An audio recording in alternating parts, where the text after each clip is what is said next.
Some viewers may find the following video disturbing. Viewer discretion is advised. At the very same time that America refused to give the Negro any land, our government was giving away millions of acres of land in the West and the Midwest, which meant that it was willing to undergird its white peasants from Europe with an economic floor. But not only did they give the land, they built land-grant colleges with government money to teach them how to farm. Not only that, they provided county agents to further their expertise in farming. Not only that, they provided low interest rates in order that they could mechanize their farms. Not only that, today many of these people are receiving millions of dollars in federal subsidies not to farm, and they are the very people telling the black man that he ought to lift himself by his own bootstraps.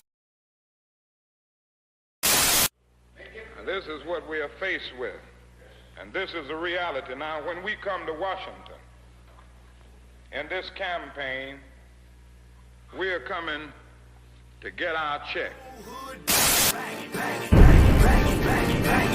I remember when the ATL wasn't banging, now they banging, banging, banging, banging, banging, banging, banging, banging. Niggas throwing sets and them bullets start ringing, bitches banging, banging, banging, banging, banging, banging, banging, banging. I remember when the ATL wasn't banging, now they banging, banging, banging, banging, banging, banging, banging, banging. Niggas throwing sets and them bullets start ringing like bang, bang, oh, bang, bang, bitch, nigga, bang, bang, bang, bang. Yeah, about to have me some Duckton. Where the f? What the heck? Where did he go? I had my mouth. What the f? He's sleeping now. Because they want to get him good and strong. So a little before debate time, he gets a shot in the ass. First things first, in this lame duck session. My administration has accomplished more than almost any administration in the history of our country. America's so true.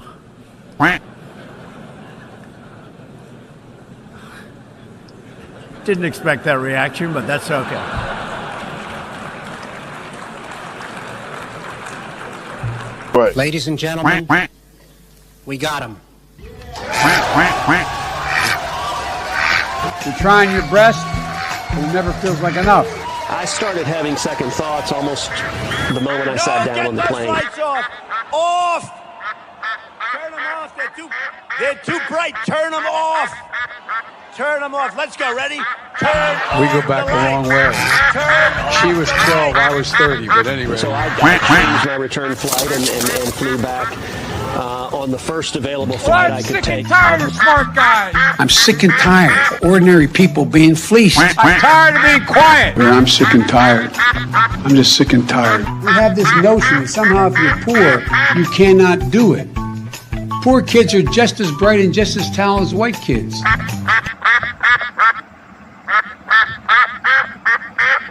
With great power comes great responsibility.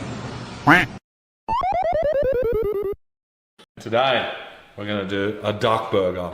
Quack, quack, quack. It's going to be delicious!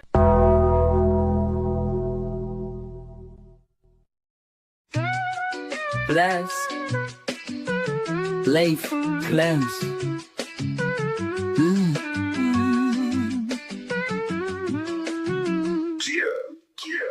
Big cat in the building with the tape fist tight. Ricardo on the mic, yeah, he's spitting that fight. Mike is right with the vision so clear. Political prophet dropping truth in your ear. Progressive moves, but we keeping it raw. Individual minds breaking every damn law. Social conservatism got the crowd in a trance. Tape fist politics, we advance in the stats. Put your tape fist in the air, let it rise. Feel the power of the truth in your eyes. From the left to the right, we unite. Take this politics gonna shine so bright. MD20 in the cut with the plan, building up the movement with a taped up hand. Progressive dreams in a conservative frame. Individual voices calling out every name.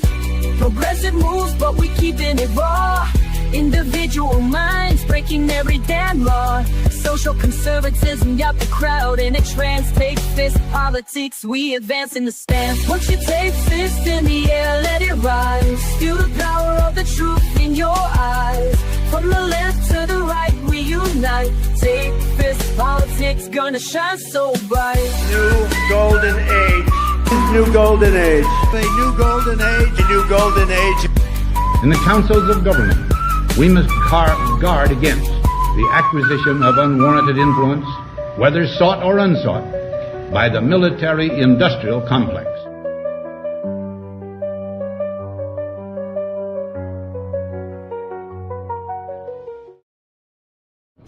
The following announcement has been paid for by Take Fist Politics.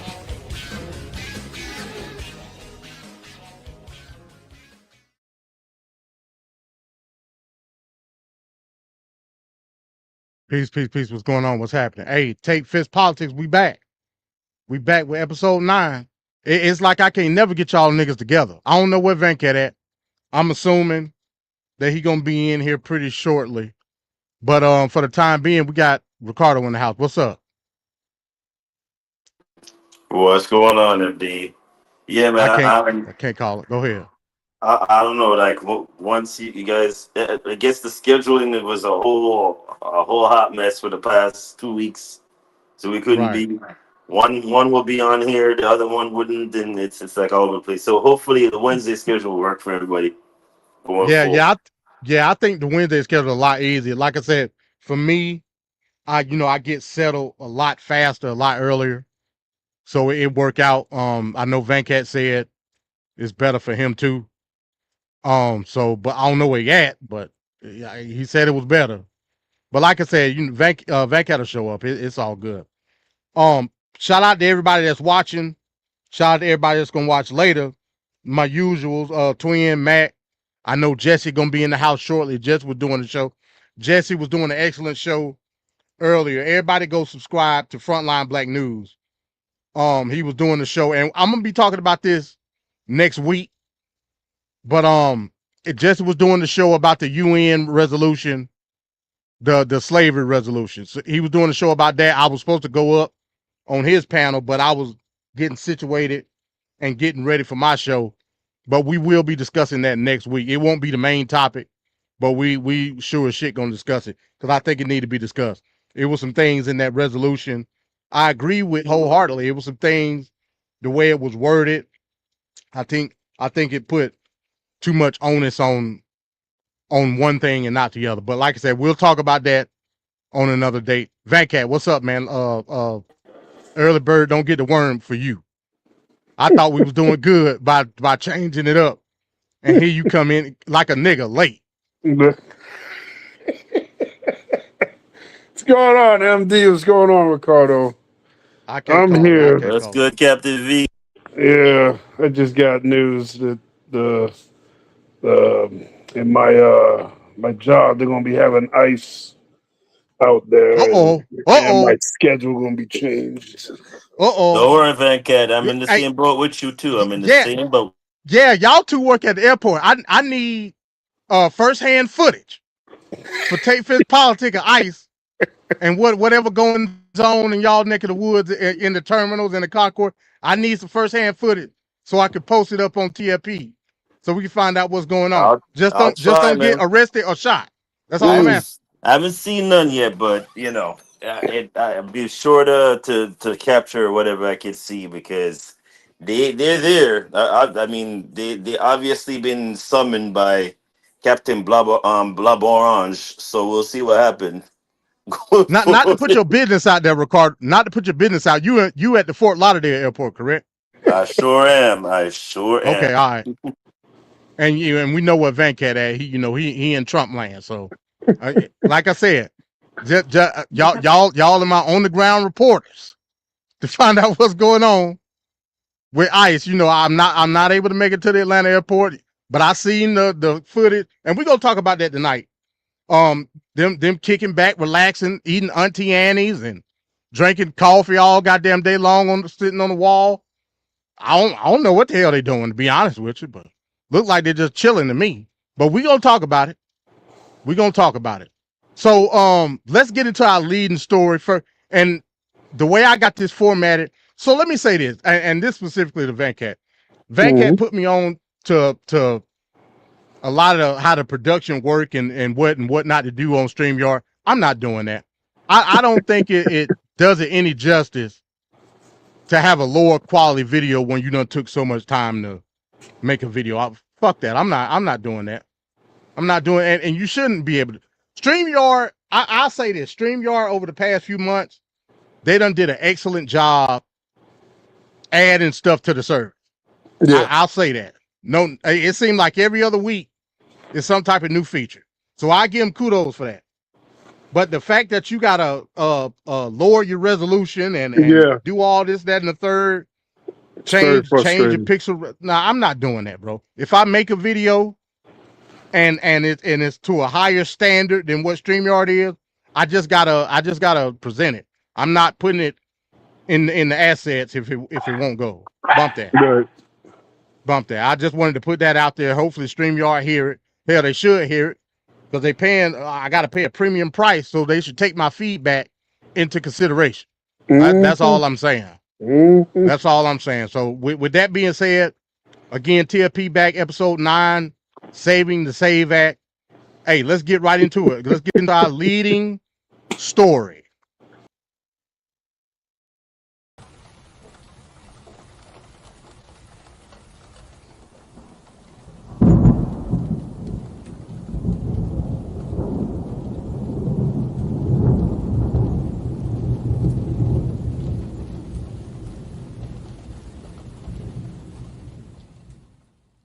Right now on Capitol Hill, lawmakers are debating the SAVE Act. Looking live here, Republicans are pushing for the Voter ID Act that would lead to a large share of new voters being required to show proof of citizenship like a passport or birth certificate when registering to vote.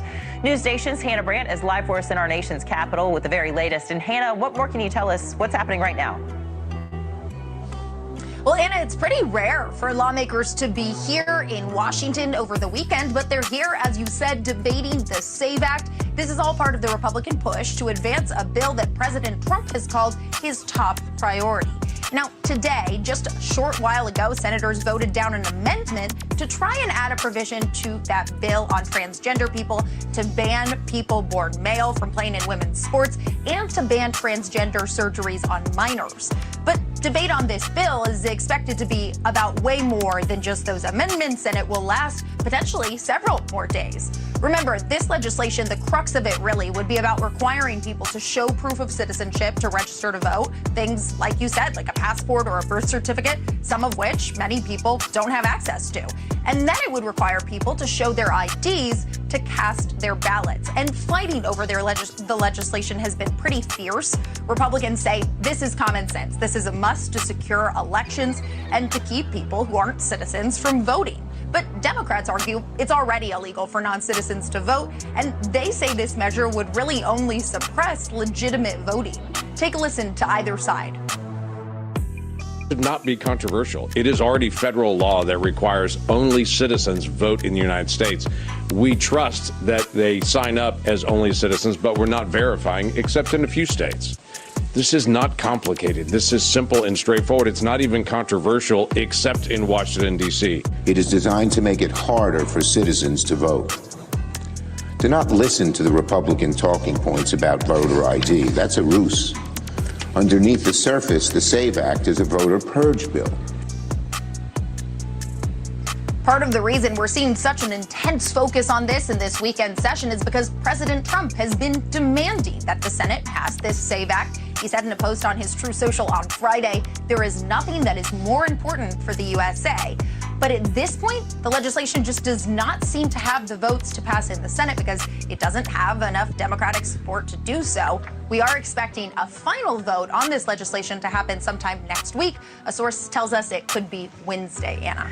Yep, and earlier they voted on the amendment to ban men and women's sports, and that did not pass either. Thank you so much. News Nation's Hannah Brandt live for us outside the White House. Appreciate it. President Trump is hitting back at Senate Majority Leader John Thune after the South Dakota lawmaker said the Save America Act is unlikely to pass law.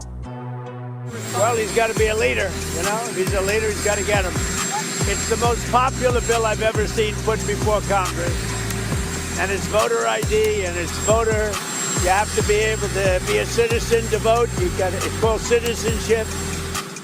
The president says the legislation is critical for Republicans to win in November's midterm elections. The Save America Act would require proof of citizenship to register to vote, along with a photo ID to cast a ballot. It would also place restrictions on mail ballots. For more, let's bring in CBS News election law expert and contributor David Becker. He's also the executive director at the Center for Election Innovation and Research. So, David, if the Senate were to pass the SAVE Act, how would this work? You know, I'm not even sure lawmakers know. The bill is a huge bill that would require the creation of a vast bureaucracy in every single state, a vast and expensive bureaucracy to collect and store and make reviewable data that government already has. We should realize that, for instance, with proof of citizenship requirements, we know that DMVs are largely collecting this information. All of us, when we go into motor vehicles agencies now to get our IDs, we have to show proof of legal presence. And the motor vehicles agencies, so many documents you need. Yeah, and they're storing that. So we have already proven our citizenship with motor vehicles, but this bill would require us to show it again and again and again, to dig it up repeatedly, to show it again and again and again. Even though government already has it, it's a bill that would make us work for government rather than make government work for us. It also requires the most extensive ID, the most restrictive ID of any state in the country, way more restrictive than any other state currently has. It requires an ID that also proves citizenship, which most of us don't have, which would require many of us to have to prove citizenship again, to once again dig up our documents and bring them with us when we vote. And if we want to vote by mail, it would require us to find a copy machine and copy our ID not once but twice. Once when we ask for a mail ballot, and second when we return it. This is a radical change of elections. I think this is one of the reasons that this bill has slim to no chance of passing. As with other bills, we recall in 2021, the Democrats tried to pass a sweeping election reform bill. Both of these bills have been similar in the sense that the opposition party is united in opposition to it. And Republicans in this case, there's a few who aren't in favor of it, a couple of Democrats who weren't in favor of the 2021 bill that Democrats were pushing. So we're seeing, I think, this likely to play out. Senator Thune is going to allow it to come to the floor, and I think it's very, very unlikely to pass. Well, David Becker, thank you for explaining that. Appreciate it. Same time on Capitol Hill, President Trump turning up the pressure, calling on lawmakers to pass the Save America Act or cancel Easter recess to get it done. Over the weekend, lawmakers held a rare Sunday session to keep debate on that bill moving. It's a piece of common sense legislation that we think is overwhelmingly supported by the American people. And we intend to keep pushing forward and ensure that the American people know whether their senators are for or against, ensuring that only American citizens vote in American elections. So far, 2 Republicans are not on board. Alaska Senator Lisa Murkowski and North Carolina Senator Thom Tillis, who is retiring. Trump said any Republican voting against the bill should be primaried in their next election. Immediately for signature. So with that today, I will take your questions. Benny, thank you for being here, and why don't you start us off? Thank you, Caroline. So my first question is actually about the Save America Act. So one of the biggest things that the Democrats are saying, the claims that they're making, is that the Save America Act, it would prevent married women from voting in elections or make it harder for them. What do you have to say to those claims? Is there any validity to them, and where do you think they're getting this from? There is zero validity to these claims, and I'm glad that you brought them up, because you have the Democrats who have created this myth, and it has been perpetuated, unfortunately, by many in the mainstream media. Let me be very clear. The Save America Act does not prohibit anyone from voting with the exception of illegal aliens. And the greatest way to disenfranchise American citizens from voting in American elections is to allow illegal aliens to vote, which is what Democrats want to do. We see it taking place in Democrat jurisdictions at the state and local level across this country. So the Save America Act corrects that. And as far as married women who have changed their name, if they're already registered to vote, they're entirely unaffected by the SAVE Act. And for the small fraction of individuals who have changed their name or their address, they can still register to vote, of course. They just have to go through their state processes to update that documentation. And this is something that the American people, married women and minorities and people all across this country who Democrats are insultingly saying cannot do this, they're already doing it every day, going to the Social Security office, going to the DMV, and I think it's frankly insulting that the Democrats are saying that there are certain groups of people in this country who aren't smart enough to update their documentation to allow them to vote. Again, this is a huge myth, and thank you for giving me the opportunity to address it. Of course, and there was one more question about DHS.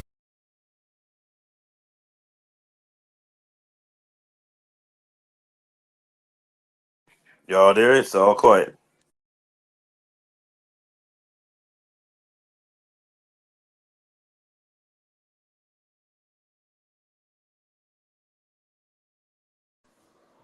MD, I can't hear you. I was like, "Are you guys good?" It's like silence. Oh, my bad. The mute button was Okay. on the microphone. My bad.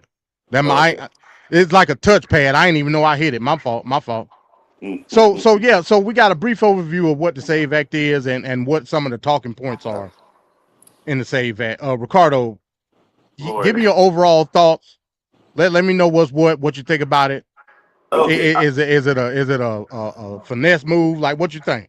I'm just literally annoyed by both. At this point, what's the relevancy of having these people that are in the House and the Senate voting? Like, and you know, I read an article about this 2 years ago, or actually during the pandemic, and I was like, there's no way. But now I'm beginning to feel like how some people are beginning to feel.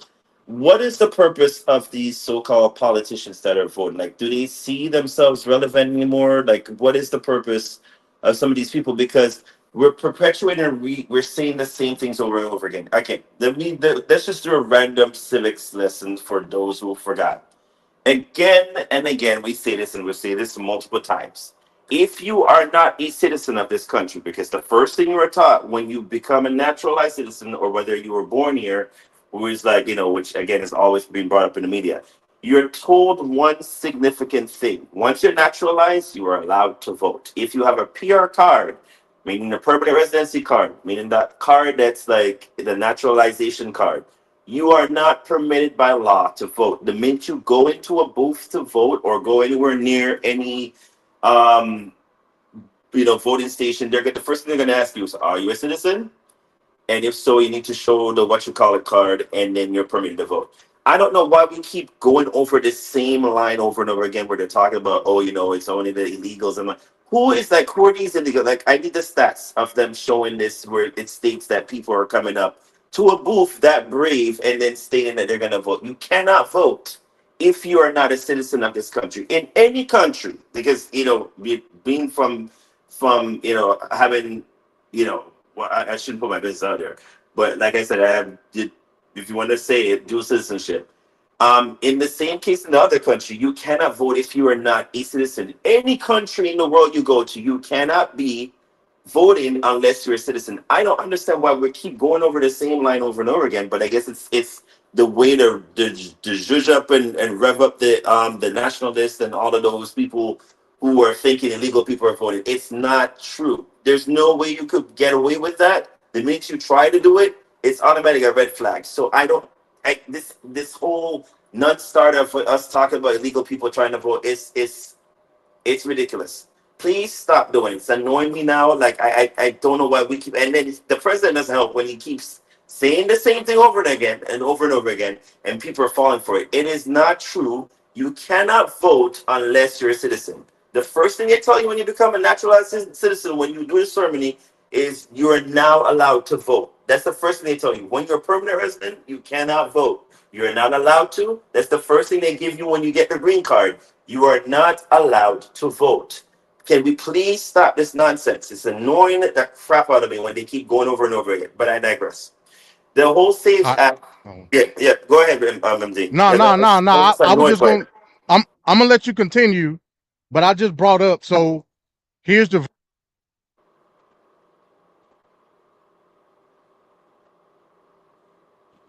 MD, I can't hear you. Yeah, you tipped out again, MD. I don't know if it's your mic. Can you hear us? Yeah, I don't know what the hell. I don't know why I keep doing that. Can you hear me now? We can hear you perfectly well now, but you yeah, it ain't no cutout. I'm hitting the mute button, and I don't know how. Okay. It's a mute button on the actual mic. I don't know how I keep hitting it. But anyway, so this is the voter ID map that I got brought up, and I'm gonna let you continue after this. Most of the lower 48, you got to show photo ID to vote. ID, right?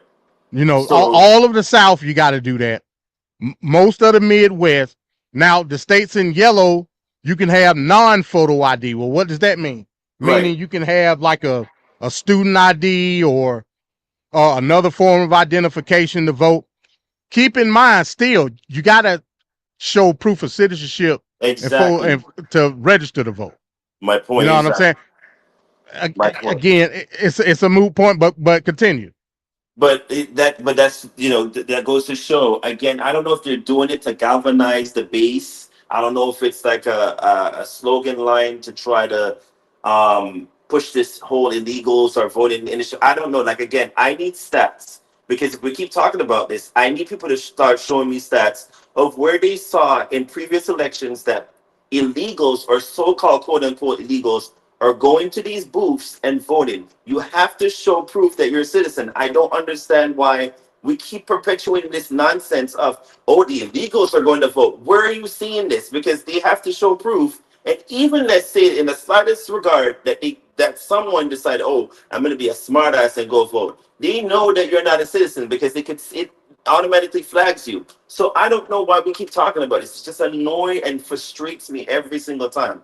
Again, I digress because it's a whole civics lesson that I think a lot of people need to know. But just in case you need to know from the horse's mouth, I became naturalized in this country. So the first thing you have to, they give you a whole plethora of steps that you need to know the laws, you need to know this, you need this. You literally go through the stages of the country was formed on the basis of slavery. They go through the whole historic timeline until you get to the final step where you do the test. And they literally ask you the same questions over and over again. And one of them is, are you allowed to vote, or are you as a non-citizen or as a citizen are you allowed to vote? It literally tells you or tests you that you're not supposed to unless you're a citizen. So I don't know why we keep going over this. Maybe it's a talking point. Again, I don't know if it's to galvanize, but can we please just move past this? It's annoying me now. Like at this point, why are we doing this? But we know why. Again, Agent Orange, that's my new term for him, is doing the most. So if that helps galvanize your base, so be it, sir, but it's nonsensical. Please stop. We've all done civics at this point. The SAVES Act, at this point, I don't even know. To me, I don't think it's going to pass. The Democrats have told the so-called leaders in the House, they've even asked, they asked what's his name today, if he thinks it's going to pass. He then says something to the effect of, oh, but the president says that he's going in parables. He's basically doing, if we call this nigga Babylon, we're going to say they're doing wigga Babylon. They're doing a whole bunch of going around just to try to appease him, to appease the president, because they don't want to say the wrong thing to then get him angry. At this point, what are you guys doing? Because you guys are utterly useless. If you can't tell somebody, hey, a bill is not going to pass because so-and-so is in there, it's just ridiculous to me. What are y'all doing?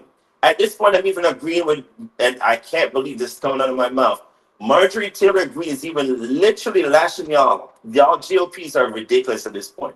Y'all are getting beaten left, right, and center in random elections, and y'all can't see why, and this is the precursor to November. Y'all need to get it together because it's just ridiculous. But again, the SAVES Act is not going to pass. My frustration with this whole act and them going through with the whole, we're going to implement ICE in here and we're going to do this. Please pay the damn TSA agents. They're literally going through 2 months of not getting paid.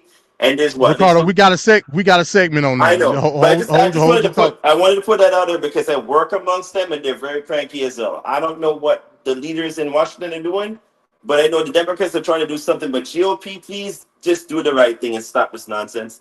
If they're not going to fund ICE, let it go. You guys have literally been raping us for years with, and I hate to say that, let me correct myself, raping us for years by literally charging $5 or $6 for every time you purchase a ticket. Every American that has purchased a ticket, if you look on your literal breakdown of a cost structure when you fly, you're literally being charged $6, which is being funneled, which should have been funding the TSA agents. We're going to talk about that in the segment when it comes up. But now they're funneling that funds elsewhere, and you're not paying these workers. Why are we then funneling the funds when you're literally been taking money out of the American citizens, the taxpayers' money, for years, saying that you're going to help these people, and now you're just going, oh, it was supposed to help FEMA and everybody else. This is ridiculous. Y'all need to get it together, both sides. I'm not just going to say one side, but both of y'all. Both parties need to get it together. This is ridiculous now. The American people is frustrated. Gas is too damn high. I'm going to sound like the damn guy that says rent is too damn high from the New York election. Y'all are getting frustrated at this point. Please cut it out. Let's get something done. Why do I sound like a bum at this point? Let's just work out something. But again, we're all going to wait until November because this is what y'all want, right? This is ridiculous, and I digress. Let me just hear what Venkat and MD got to say. This is just frustrating, bro. Really frustrating. Yeah, I mean, we're going to talk about that in a totally different subject. I guess Ricardo just couldn't help himself because he's passionate about the topic. I don't know, but we're going to talk about that in a second. Venkat, what's your thoughts on SAVE Act and the hoopla going about with the debate and whatnot, and where it's going from here? Well, the SAVE Act is a fraud, straight up and down. This is a known tactic and a playbook from the Republican Party. It's been going on forever. Republicans know when voter turnout is high, they more than likely will die. If the voter turnout is low, they more than likely will win. This is we've had videos, we've had people on record in meetings talk about this over the decades. And this is a strategic thing being done. Why do they want to do this? Well, first of all, the people that are affected disproportionately are going to be people that are usually going to vote Democratic. So you may say, oh, you should have your ID and blah, blah, blah. But some people, they can't get access to it for multiple reasons, whether it be the travel, whether it be the cost, whether it be the time. There's just a lot there, not to mention the whole married woman thing, which KKK Caroline tried to act like that was not a valid point. You get your name changed. It's not that she done acted like it was a valid point. She straight up lied. Well, yeah. She did. And I'll talk about that in a second. Go ahead. Hell, in fact, she lied. Yeah. So, but this is an old ass playbook from the Republican Party that they've utilized throughout the decades, and Trump has just latched on it. But Trump is already made himself look like a buffoon. He talks about fraud and voter ID and all this other stuff. He doesn't want mail-in ballots.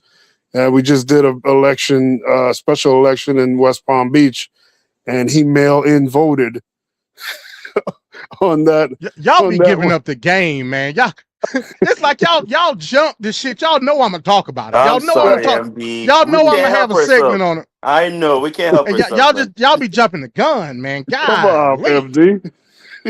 I got a whole segment in the headline talking about that, and you know I was gonna talk. But go ahead. I'm just fooling. Go ahead. No, but I mean, it's a strategy. It's a tactic, and people need to see it for what it is. There are valid concerns for certain demographics, certain groups to get. It's not that people are illegal. And by the way, if you're an illegal person, oh man, I'm a legal person, I'm gonna go ahead and put myself out there and vote in this election. Risk being caught, which they often do. I mean, the fraud isn't even significant. It's not even 1% over the last. I believe they said 0.002. I think they said. Exactly. So there's not even a real valid reason to do it, and it's just such buffoonery. But you know, we just got to call out for what it is. Unfortunately, not everybody is tuned in to things, so they just hear these like official sounding terms, like voter ID and just having your ID and just having everything sound legal and common sense. But there's a hidden agenda behind it. So right. Yeah. Yeah, I agree with that point. So let's break down. And by the way, Ricardo, we had a mega maniac in here at one point, said she was telling lies, and I was going to try to get him to break down what he believed that was a lie, but that's why I had that up there. I guess you didn't see it. No, I saw it. I was trying to figure out what if I was telling the lies or was it I'm assuming because he said just you. That was when you were talking. Oh, okay. So I'm assuming, it's always good to have mega maniacs. No, that's fine. If you want to come up with a debate, that's fine. Because I would love to know what lies I'm telling. But okay. yeah, he probably gone at this point. It's all good. But so this is what I'll say. Let's start from the end and work our way back. Caroline Leavitt straight up lied. Actually, she contradicted herself. So she said, about the married women and whatnot, that if they already registered, they'll be perfectly fine. That's not true, according to how the legislation is worded. It's just not true at all. In the legislation, it clearly says first, states have to give up their voter rolls to the federal government to validate past positions of voter registration. After the fact, after the bill is passed, the voter rolls are handed over to the federal government. You would have to get through the process of registration all over again. All of us is going to have to do that. Every single last one of us. It's literally written that way in the legislation. So she lied. Now, that's part of the reason why I believe it will never get passed. It'll never get passed. Because not only does it put a burden on what they perceive to be problematic when it comes to Democratic voting, it's a burden on everybody. It'll never pass. Now, you got the two Republicans that are holding steadfast against what they believe, with Murkowski and Tom Tillis in North Carolina. And they're going out. So what difference does it make at this point? Well, again, I put it to you this way. They're the ones that are the mouthpiece of the let's just say moral majority, for a lack of a better term. It's plenty of more Republican senators that's not with this bill. Just a couple of weeks ago, when they was talking about putting the debate on the floor, John Thune told everybody we ain't got the votes. He said it live on TV. I think I remember that too. You're right. I mean, he literally said it live on. Now, why would he say that if we're just talking about two Republicans? Now, if you look at it on its face, it's still not enough because you got to have a 60-vote majority. Facts. So with the Democrats saying no and those two, you don't have enough votes in theory. But that's not why John Thune said that. That ain't why John Thune said that. He said that because he understands the body of the Senate Republicans are looking weary upon this bill because it's going to affect all of their states, all of them. Facts. They know that. That part. So now they in a conundrum. They saying, do we go with dear leader and try to push this because he want to do it as fast as possible, so he ain't got to worry about it. You know what I'm saying? He ain't got to, that's it. Then when it comes to start registering voters, that's where the stumbling block comes into play. They're basically hedging their bet on betting that there'll be more stumbling blocks for Democratic voters than Republicans. It's almost like throwing a feather in the wind and hoping it land in the right place. That's what it is. I'm just being honest with you. So when we look at what's going on with the situation at hand, I agree with you wholeheartedly, Van Cat and Ricardo. It's not going to pass. And if it does pass, it's going to be outright pandemonium when it comes to how the states handle it. Because all the states ain't going to handle it the same way. You know, ultimately, the states are who handles these federal elections. So you mean to tell me all the states are going to be able to efficiently and productively give all voter rolls of all the people in all their states to the federal government, and it's going to be in an orderly fashion? Hell no. Hell no. You might as well go and push the damn midterms back. That's what Trump is going for. It ain't happening. It ain't happening. If Trump wanted to go the way it's going to go, we won't have a midterm election. That's just a fact. He's trying to avoid that tsunami. You hit the nail on the head, Venkat. It's about the stumbling block, which is the Save America Act as a whole. It's the storyline or the angle in wrestling terms is pitting Democrats and Republicans against each other about what it may do, and trying to make Democrats look like fools by insinuating that niggas can't get their paperwork together in order to register to vote, and women barefoot in the kitchen that's married. You know what I'm saying? That's just the storyline. But it's a farce. It's an angle. It's a farce. Now again, I don't take away the fact that yes, it will be a stumbling block for these people based on historical parameters that surround their situation. I'm not generalizing it either. Right. How crazy do I look by saying niggas ain't got they birth certificate? Right. Especially when it comes to Black American folk. We know where to go to get our birth certificate. So just turn to the Bible. It's right there. You know what I'm saying? Now that's an old or underneath the mattress. Yeah, or underneath the mattress. That's an old black trope. Everybody know that, and it's funny.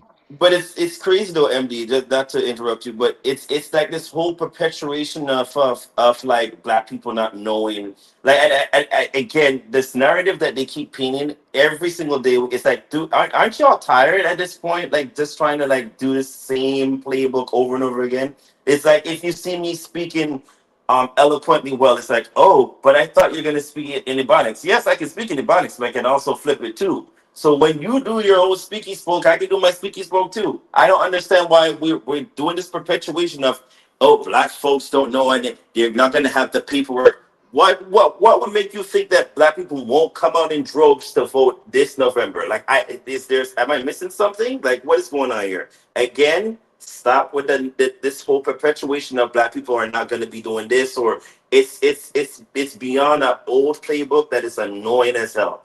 But maybe we, because Black people have been taking a step back since this whole, they want us to like boycott and they want us. If that's what y'all want, we step aside and we'll let the Hispanics do whatever they need to do at this point. But again, Democrats, y'all need to start stepping up as an opposition party. This is crazy to me.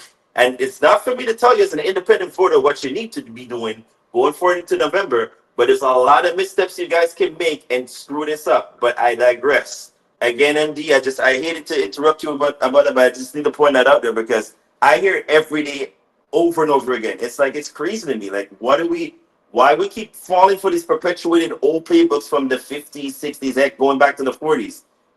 Black people are not monoliths. I digress.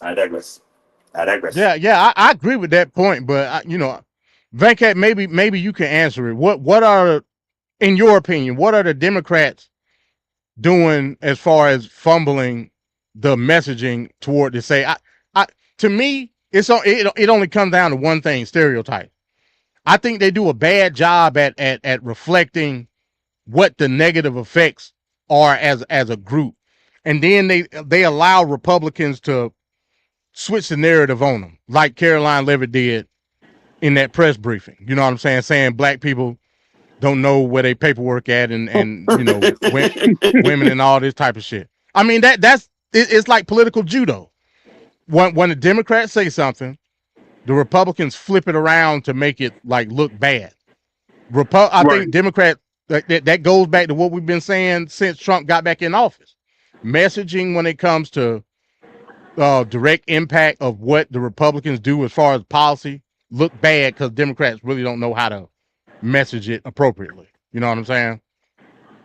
Well, they need to attack the illegitimacy of what it is they're doing, and they need to call it out directly for what it is. It's just they're targeting groups of people to suppress their vote, and it just needs to be highlighted, whether through their campaign speeches or every time they talk. They should always be, because that's what Trump does, right? He's so repetitive with his nonsense stuff that people hear it so much that they just accept it as is, as truth. And the Democrats just need to just use that same playbook on him.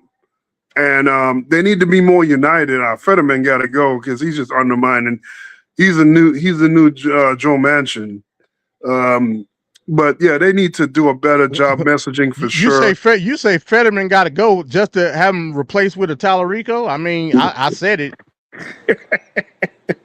Not the lefty loonies doing the wrong thing. But we don't know if Tallarico is going to be as bad. I mean, I have my issues with Tallarico, but we don't know if that's all right, let me do a sidebar then. Just real quick. No, 15 seconds. It ain't going to take long. 15 seconds. 15 seconds. Yeah. In 2024, it wasn't just lefty loonies. It was the other side of the Democrats too. In 2024, everybody had their panties in a bunch and saying it was the wrong strategy when Kamala had Liz Cheney and and Jeff Duncan and all of these people. Now, 2 years later, in 2026, that's a good thing. We need to play the other side of the aisle to get as many. That's a good thing now. Tallarico can get moderates and Republicans that are tired of Trump. Well, okay. So what I would say for that real quick, so we can move on. Yeah, what I would say for that is that this is Texas they're trying to win. So they haven't won Texas in 20, 30 years, and they've come very, very close.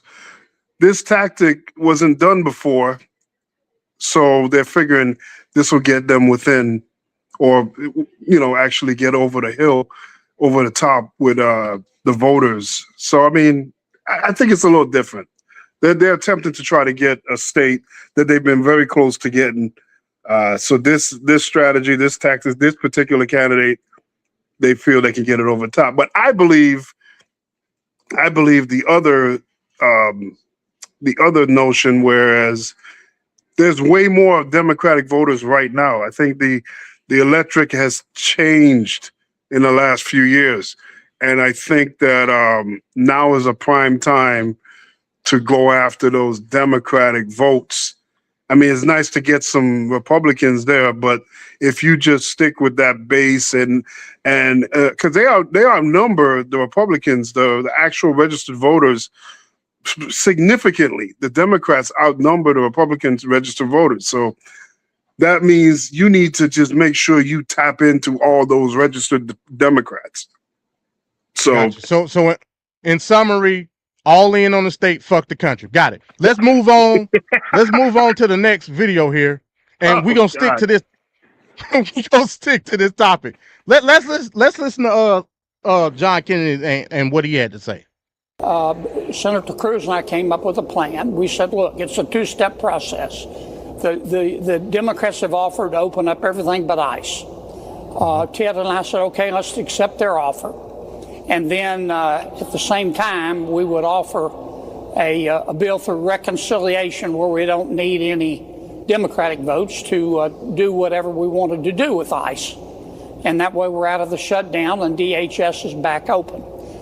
We submitted that, Senator Thune submitted that to President Trump, as is his right. He said no deals with the Democrats. It would have worked. We could have had TSA paid by the end of the week, but the president said no deal. Yeah, my bad. Not the same topic. We moving on to DHS. I wanted to play that initially, so we could understand like clear as day what the play is.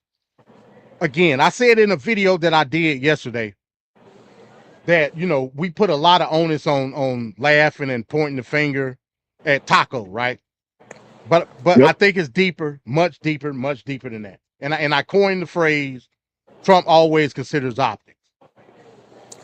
Dealing with the situation at hand when it comes to ICE, we're gonna talk about ICE, and then we'll broaden it to DHS and what it is as total.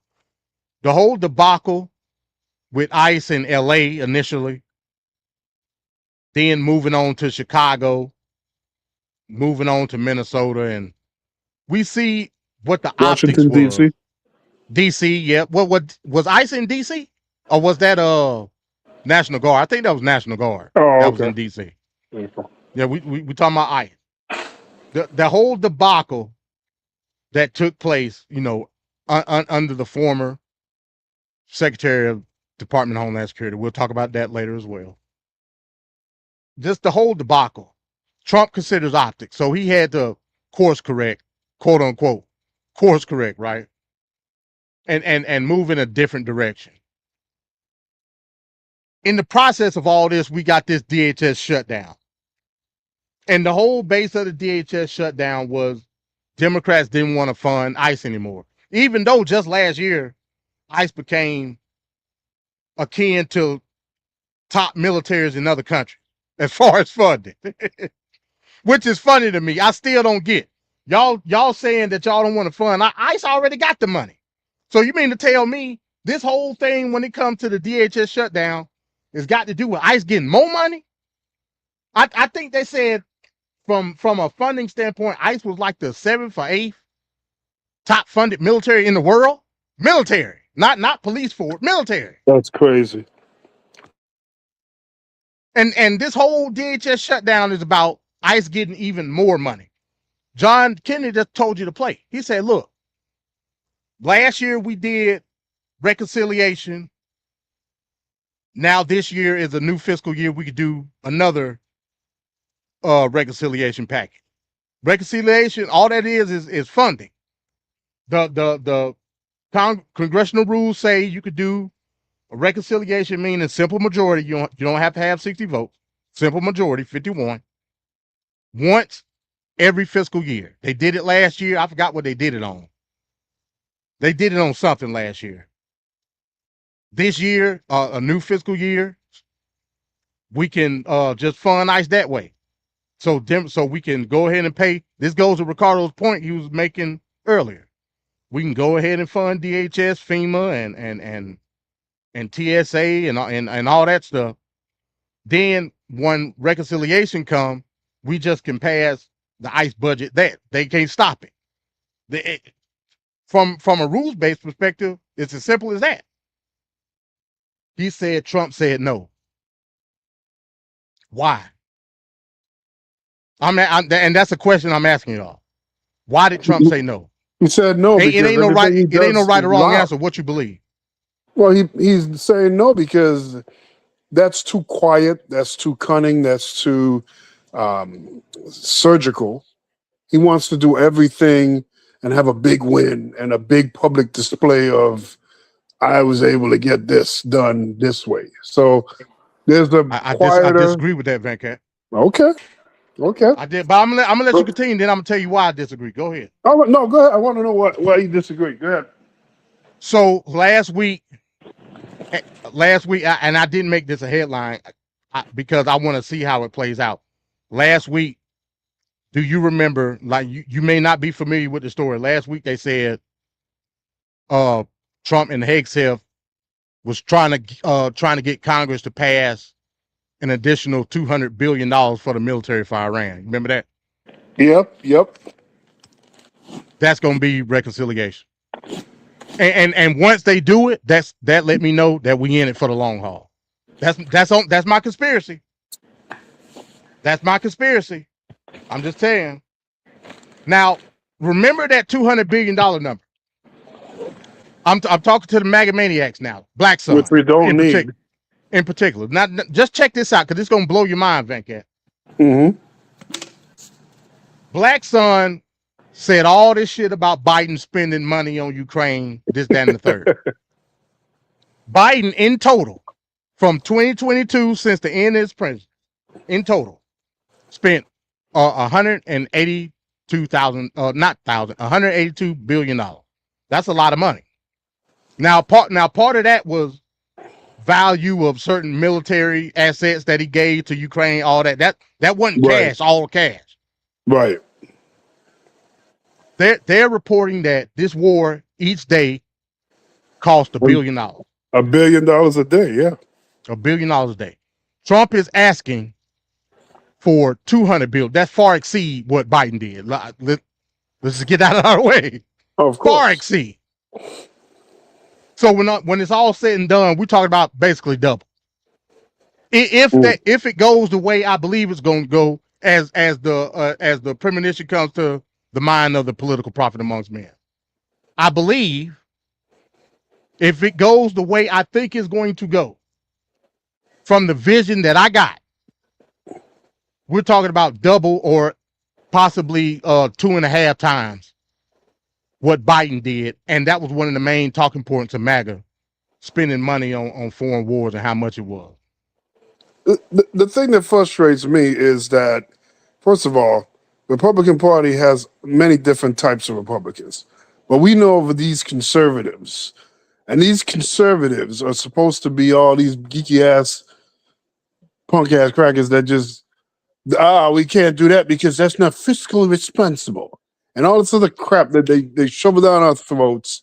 When Obama was in office, dealing with a friggin' financial collapse, only worse than the friggin' Great Depression, and that was the Paul Ryan era, right? And for some reason, to get anything passed, they had to follow it up with cuts.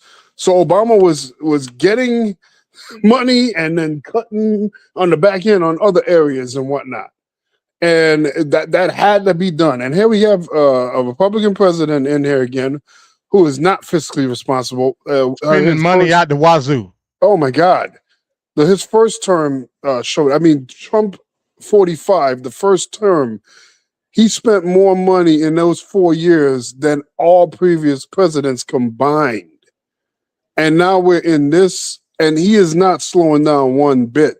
So we talk about this deficit. We talk about all these different things that has to do with budget constraint. Look, didn't Trump just say these little kids gonna have to not get $29?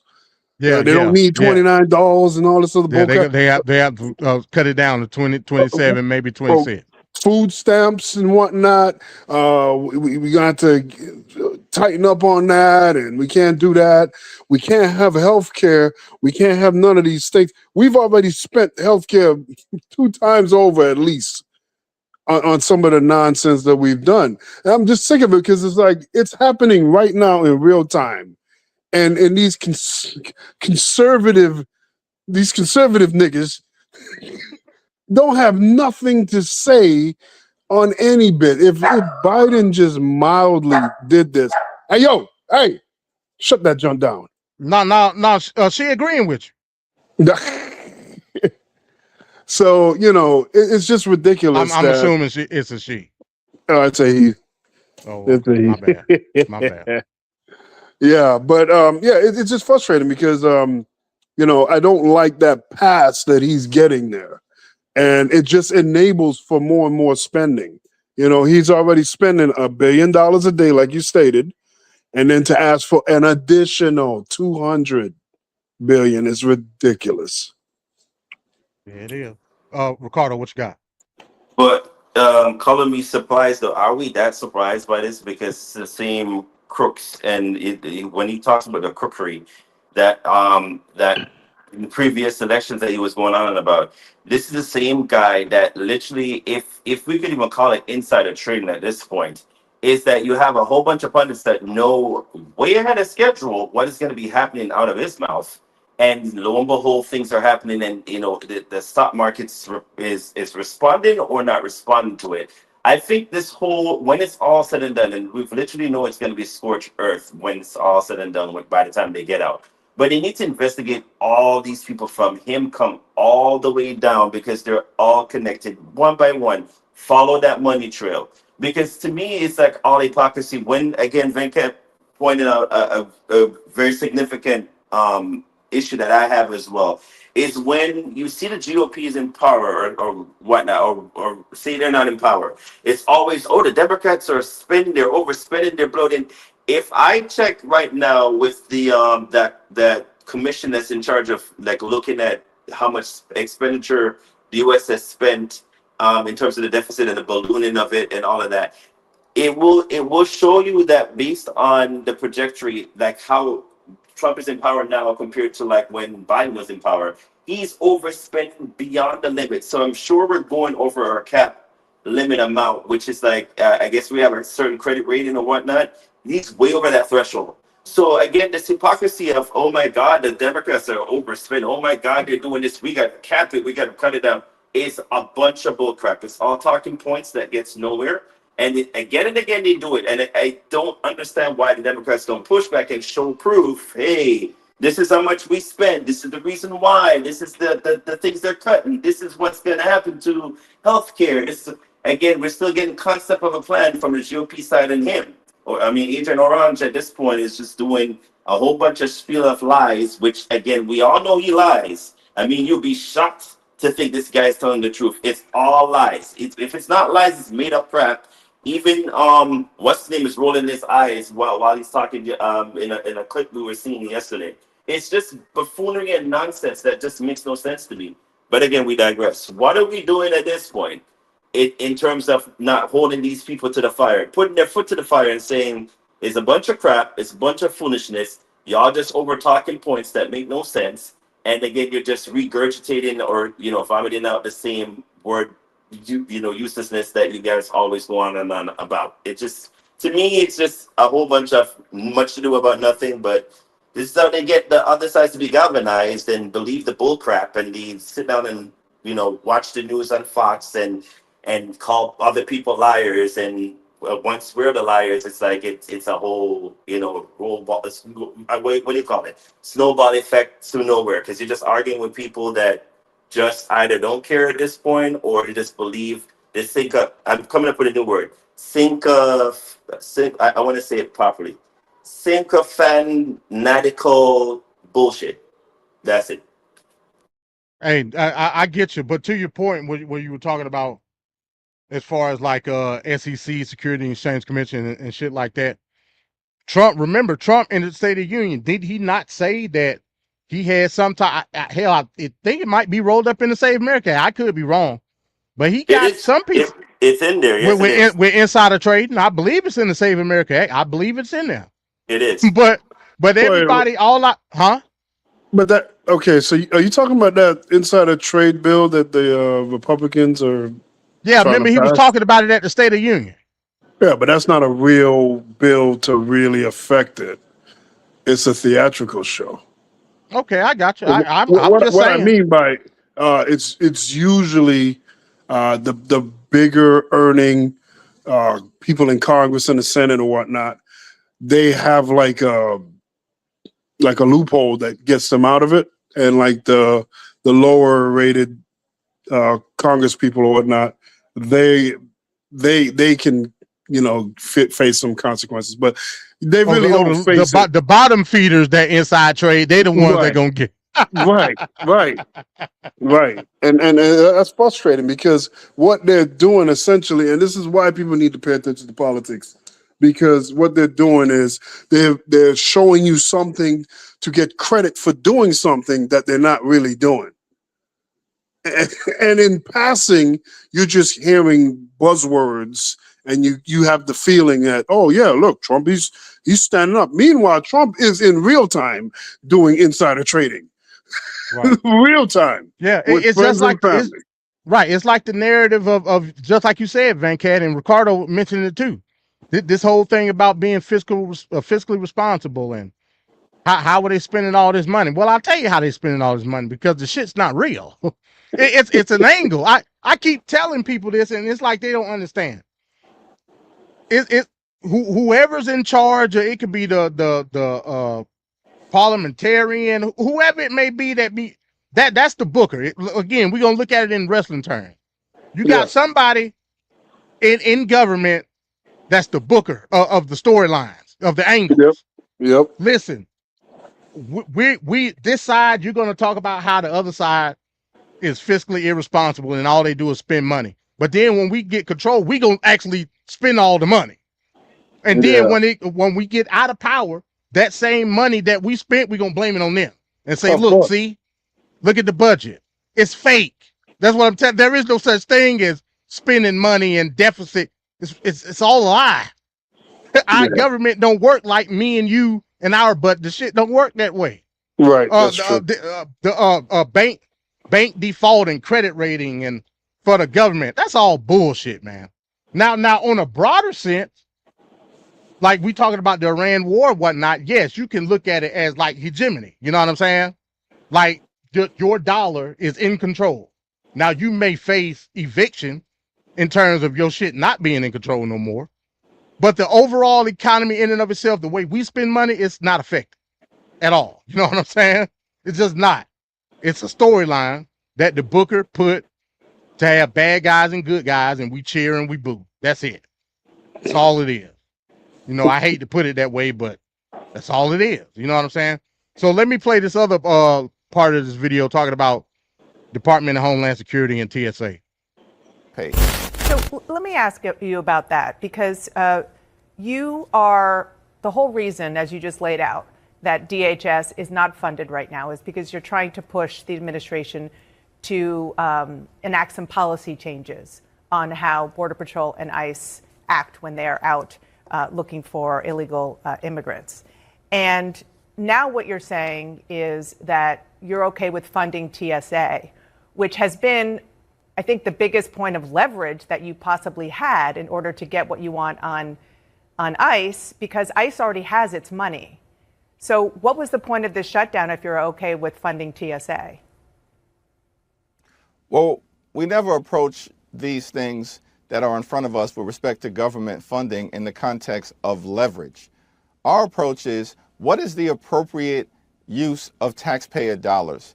And we believe that taxpayer dollars should be used to make life more affordable for the American people, not brutalize or kill them or violently target law-abiding immigrant families, which is what we know ICE agents have been doing. And so at this point in time, more than 30 days in to the Trump Republican Department of Homeland Security shutdown, I think the most appropriate course of action is to fund TSA, fund FEMA, fund the Coast Guard, fund our cybersecurity professionals so that, you know, Republicans stop holding the American people hostage and these hardworking civil servants because of the Republican unwillingness, at least to date, to get ICE under control. Listen, we believe that immigration enforcement in this country should be fair, just, and humane. And Donald Trump promised that he was going to go after the worst of the worst, violent felons who are here illegally. That's not what has been happening. They're targeting American citizens and law-abiding immigrant families. And of course that needs to end. That is not an appropriate use of taxpayer dollars. White House Border Czar Tom Homan is meeting tonight with a bipartisan group of senators to discuss funding the Department of Homeland Security, parts of which have been shut down for more than a month as this standoff drags on. Now, Homan also met with senators yesterday. Here to talk about the impact of that partial shutdown on both TSA workers and air travelers is Meg Oliver. Meg, good morning. Kelly, good morning. At one point Friday, air travelers in Houston waited more than 3 hours to clear security. Authorities warn if you're flying this weekend, prepare to see long lines. I have an hour now. Lose your place in line. But my people. And you might face a maze of other travelers.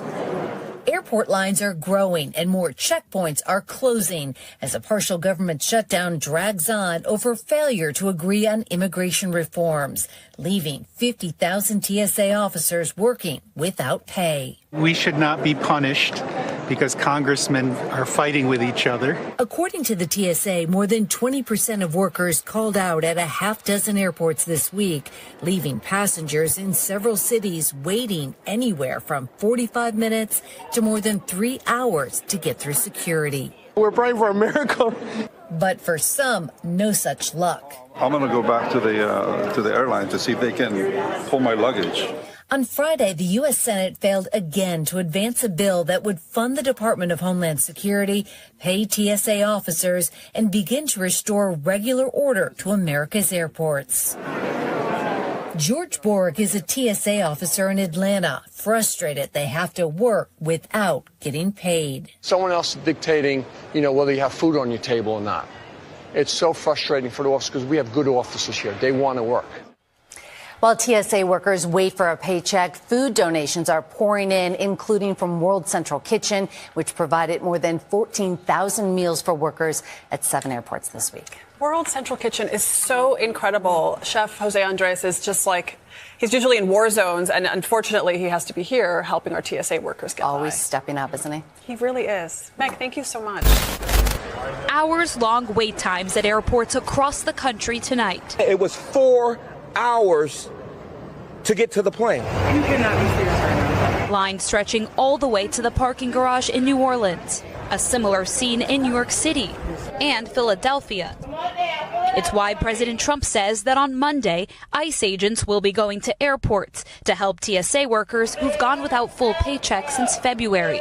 White House border czar Tom Homan today admitting they don't have a plan yet. I'm currently working on the plan now of execution. We'll execute tomorrow. NBC News has learned more than 400 TSA officers have quit since the shutdown began. Thousands more are calling out, many falling behind on their bills. For 37 days, Democrats have blocked funding to the Department of Homeland Security because of the administration's immigration crackdown. It isn't yet clear what travelers will see tomorrow. According to Homan, who is deploying ICE to the busiest airports, agents would take on TSA responsibilities that don't require specialized training. So you may not see them in the screening lines. I think it's going to make it even more nerve-wracking for people. You think they'll be afraid to fly? I will be.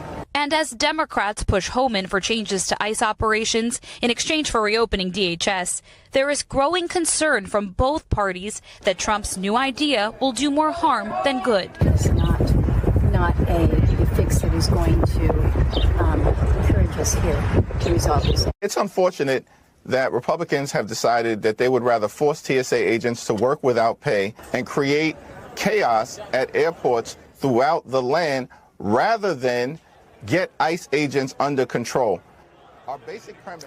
Julie is joining us now from Fort Lauderdale Airport, where we see some of the lines behind you, Julie. And people may be wondering why Congress doesn't seem to have a lot of urgency around trying to end this Homeland Security shutdown. Yeah, absolutely, Hallie. Look, I fly into this airport often to visit family. I don't remember seeing it like this. Now, I'm told Democrats in the White House are moving in the right direction in terms of negotiations. But one senator telling me, Hallie, why should they get to fly home when Americans are dealing with lines like these? Hallie? Right now, we are tracking airport wait times. A lot of it was talking about this with spring break and other travel things happening in and around our communities. Travelers have faced some of the worst security lines we have ever seen at Hartsfield-Jackson in recent days. Yeah, it's been an absolute headache out there. And we know that at least nearly 1/3 of the TSA workers in Atlanta, they've already called out as this government shutdown drags on. So today we saw ICE agents. They were sent to Hartsfield-Jackson and about a dozen other airports all across the country trying to manage those crowds. So we want to get you out to 11 Alive's Marissa Sarback live from the airport tonight. Marissa, we understand that there was just a protest taking place behind you. Yeah, and it's just wrapping up just now, Jennifer and Ron. They were out here protesting ICE's involvement in the airport operations and really just the presence of these ICE agents here. There's just a few stragglers, but this went on for about the last hour. Now, I also spoke with the general manager of the airport a couple hours ago, and he told me that about 34 to 35% of these TSA agents had called out for the day. Now, we spoke with somebody inside TSA, and that source telling us that number is closer to 38%.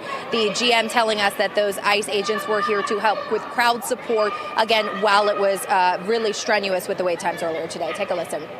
Well, they showed up this morning, and it's my understanding they're going to remain until the government shutdown is is released. ICE agents sent in by President Trump to airports around the country to help crowd control and assist TSA agents in keeping lines moving smoothly. They are not assisting in screening passengers to get them through quicker. On the airport's website, where travelers can typically find wait times, it continues to say, quote, due to current federal conditions, passengers are advised to allow at least 4 hours or more for domestic and international screenings. In terms of the wait line communication, so the product that we used was actually confusing the passengers because it only measures wait time in the checkpoint, right? Our lines are well beyond the checkpoints. They're in the baggage claim area, ticketing lobby. So we thought we would take it down just to remove confusion. Video from outside Hartsfield-Jackson this morning showed lines beginning outside of the airport. Many of the travelers here today attempted to fly out of Hartsfield-Jackson yesterday and missed their flights. I didn't make my last 2 flights, and so it's kind of just become part of the context of this, of the reality. So, you know, I have TSA and Clear and all that. I didn't feel like it helped at all. So today I'm trying this out and seeing maybe this will be better luck. Even through the chaos on Sunday and Monday, travelers, for the most part, remained calm and understanding. I'm a little frustrated that the government can't get their act together and pay people what they're here working. I was actually very excited to see some of the ICE agents here helping out their fellow workers. So that made me feel better that we have some extra hands on deck to make things happen. The Department of Homeland Security says all across the country, more than 400 TSA agents have quit and thousands more have called out in the government shutdown that we're currently dealing with. Now, just a note, this is just a couple of months after that historic 43-day government shutdown that these agents dealt with back in November. Live at Hartsfield-Jackson, Marissa Sarbach for 11 Alive News. Yeah, it's going to be tough in the days and the weeks ahead. Marissa, thank you. Okay. So, Ricardo, I'll let you go with this one because, like I said, you got experience with it firsthand in terms of what you're saying. I'll just say this. Based on the videos I've seen, I ain't seen ICE. Like, what is ICE helping with? I'm still confused about what the move along crew. I don't know how much of a help that's supposed to be, you know. But go ahead, Ricardo. Yeah, man. The video, shows something that, you're seeing very heavy notated on, and that's the fact that the lines are long due to not having the man processing power of like the agents assisting and doing the most to get, people going from point A to point B to point C. It's sad, man, because MD, you're in Georgia, which if y'all don't know, Atlanta is the busiest airport in the world. If you guys don't know, Atlanta is so busy because of the fact that the Delta hub is there, and literally it's Delta, I believe it's Southwest, and I believe I think that's the only 2 major. Yeah, they just got Southwest a few years ago. It's mainly right. Delta. It's mainly Delta, yeah. Yeah, the reason that they call it the busiest airport, all it is because we got so many connecting flights. Yes. You know what I'm saying? Yeah, that point. And everybody from around the world, usually, if they got to get on a connected flight, they going through Atlanta. That's just what it is. They converge in Atlanta. If it's not Atlanta, it's New York City. If it's not New York City, it's Minneapolis.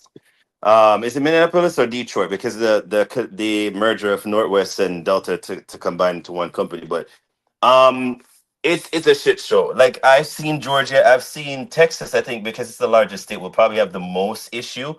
New York will always, have that problem. But here in Florida, it's usually Miami. Fort Lauderdale only has the huge long lines that you saw because it converged onto the spring break week and the fact that we're right beside the second largest cruise ship port in the world, which is Port Everglades. So if y'all know and you don't know, Fort Lauderdale, Miami, and West Palm Beach are pretty much sister cities. They all share the same connectivity from north to south. And so it's a lot of traffic. It's usually a convergence of, if you can't go through Miami, which everybody hates going through, if you know, no one likes going through Miami.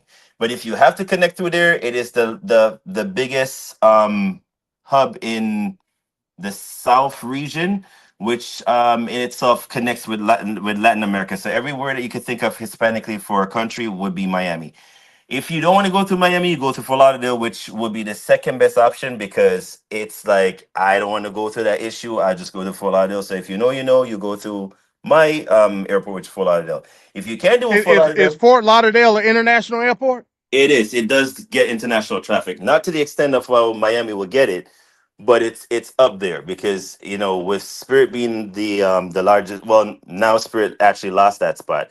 JetBlue is the largest operator out of Fort Lauderdale. Spirit is now the second because Spirit started losing a lot of money, so they have to start. That's where the nigga flights touch down at if Pretty you want to go much. to Miami. Yeah, Exactly. But I mean, Spirit flies they fly out of Miami too, but Fort Lauderdale is fortress. Like for the longest time, as a low cost carrier, it's always gonna be, Fort Lauderdale if you want to get out. But that's for anybody who's trying to bypass the whole international segment of Miami.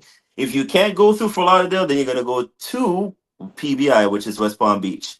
That's more of a quieter station in my sense because like a regional airport. It's more of a regional, but it gets some maybe probably not that much international traffic. I don't think we get international traffic at PBI. I don't think so. Well, they consider the Canada flights. Right. They do get one or two maybe Canadian flights, not so much like flights going into Every now and then. Yeah, every now and then. But I love PBI. It's very quiet. If I need to get a quick escape out, I would take PBI any day. But other than PBI, way more.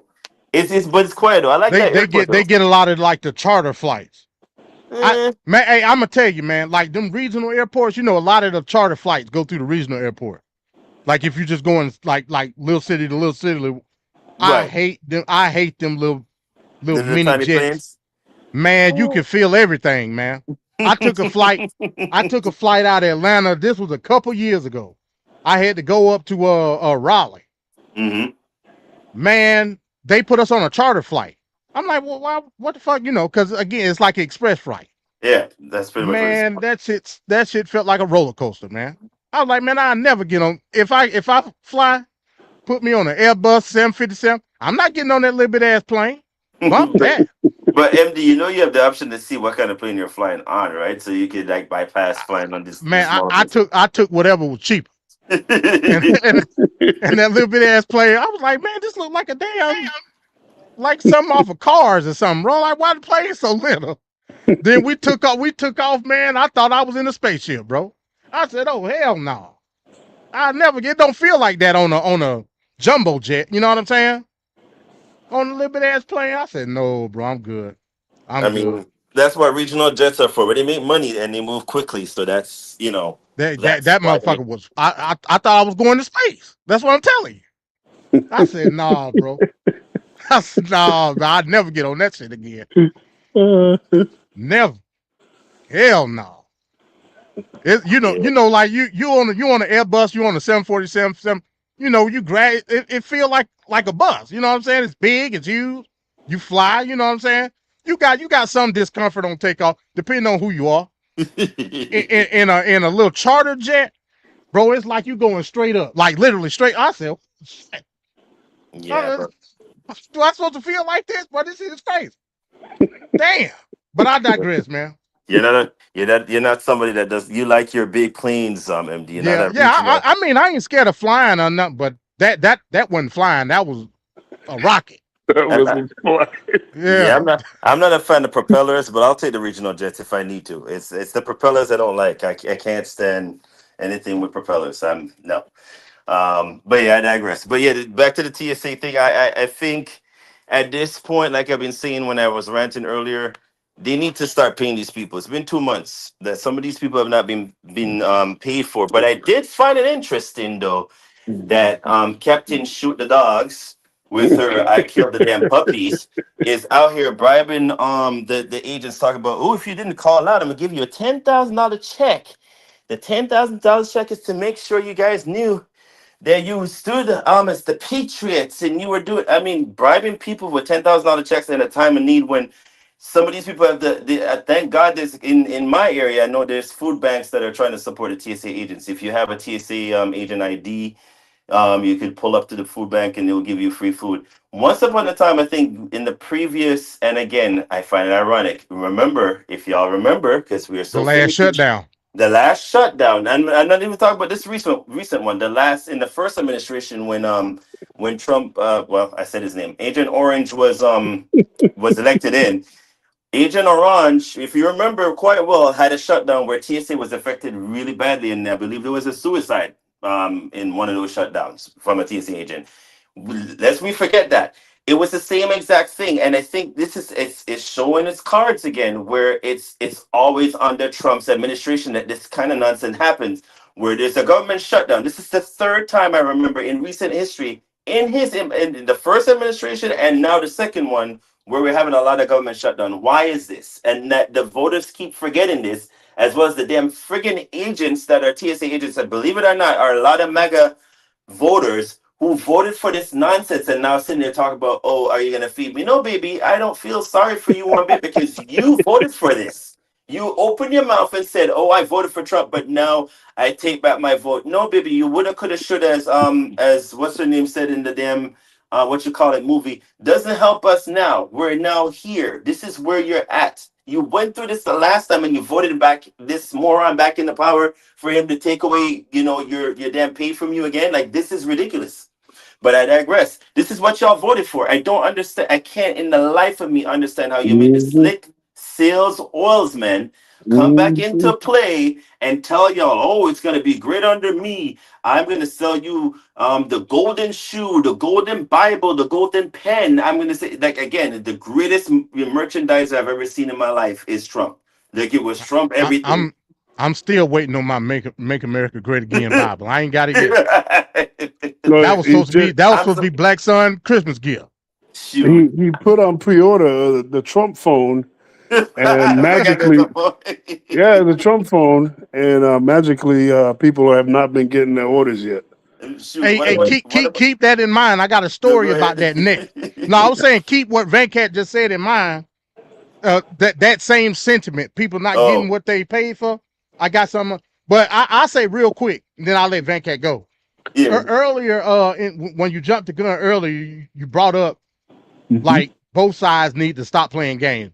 You said that, Ricardo. Yeah. In the video I just played in the clip at the beginning of the clip, Dana Bash pretty much pressed Hakeem Jeffries. He asked him a pertinent question. He asked him. He said, "Well, if your goal was to not fund ICE. Again, ICE already funded. They were just going to give more money." Facts.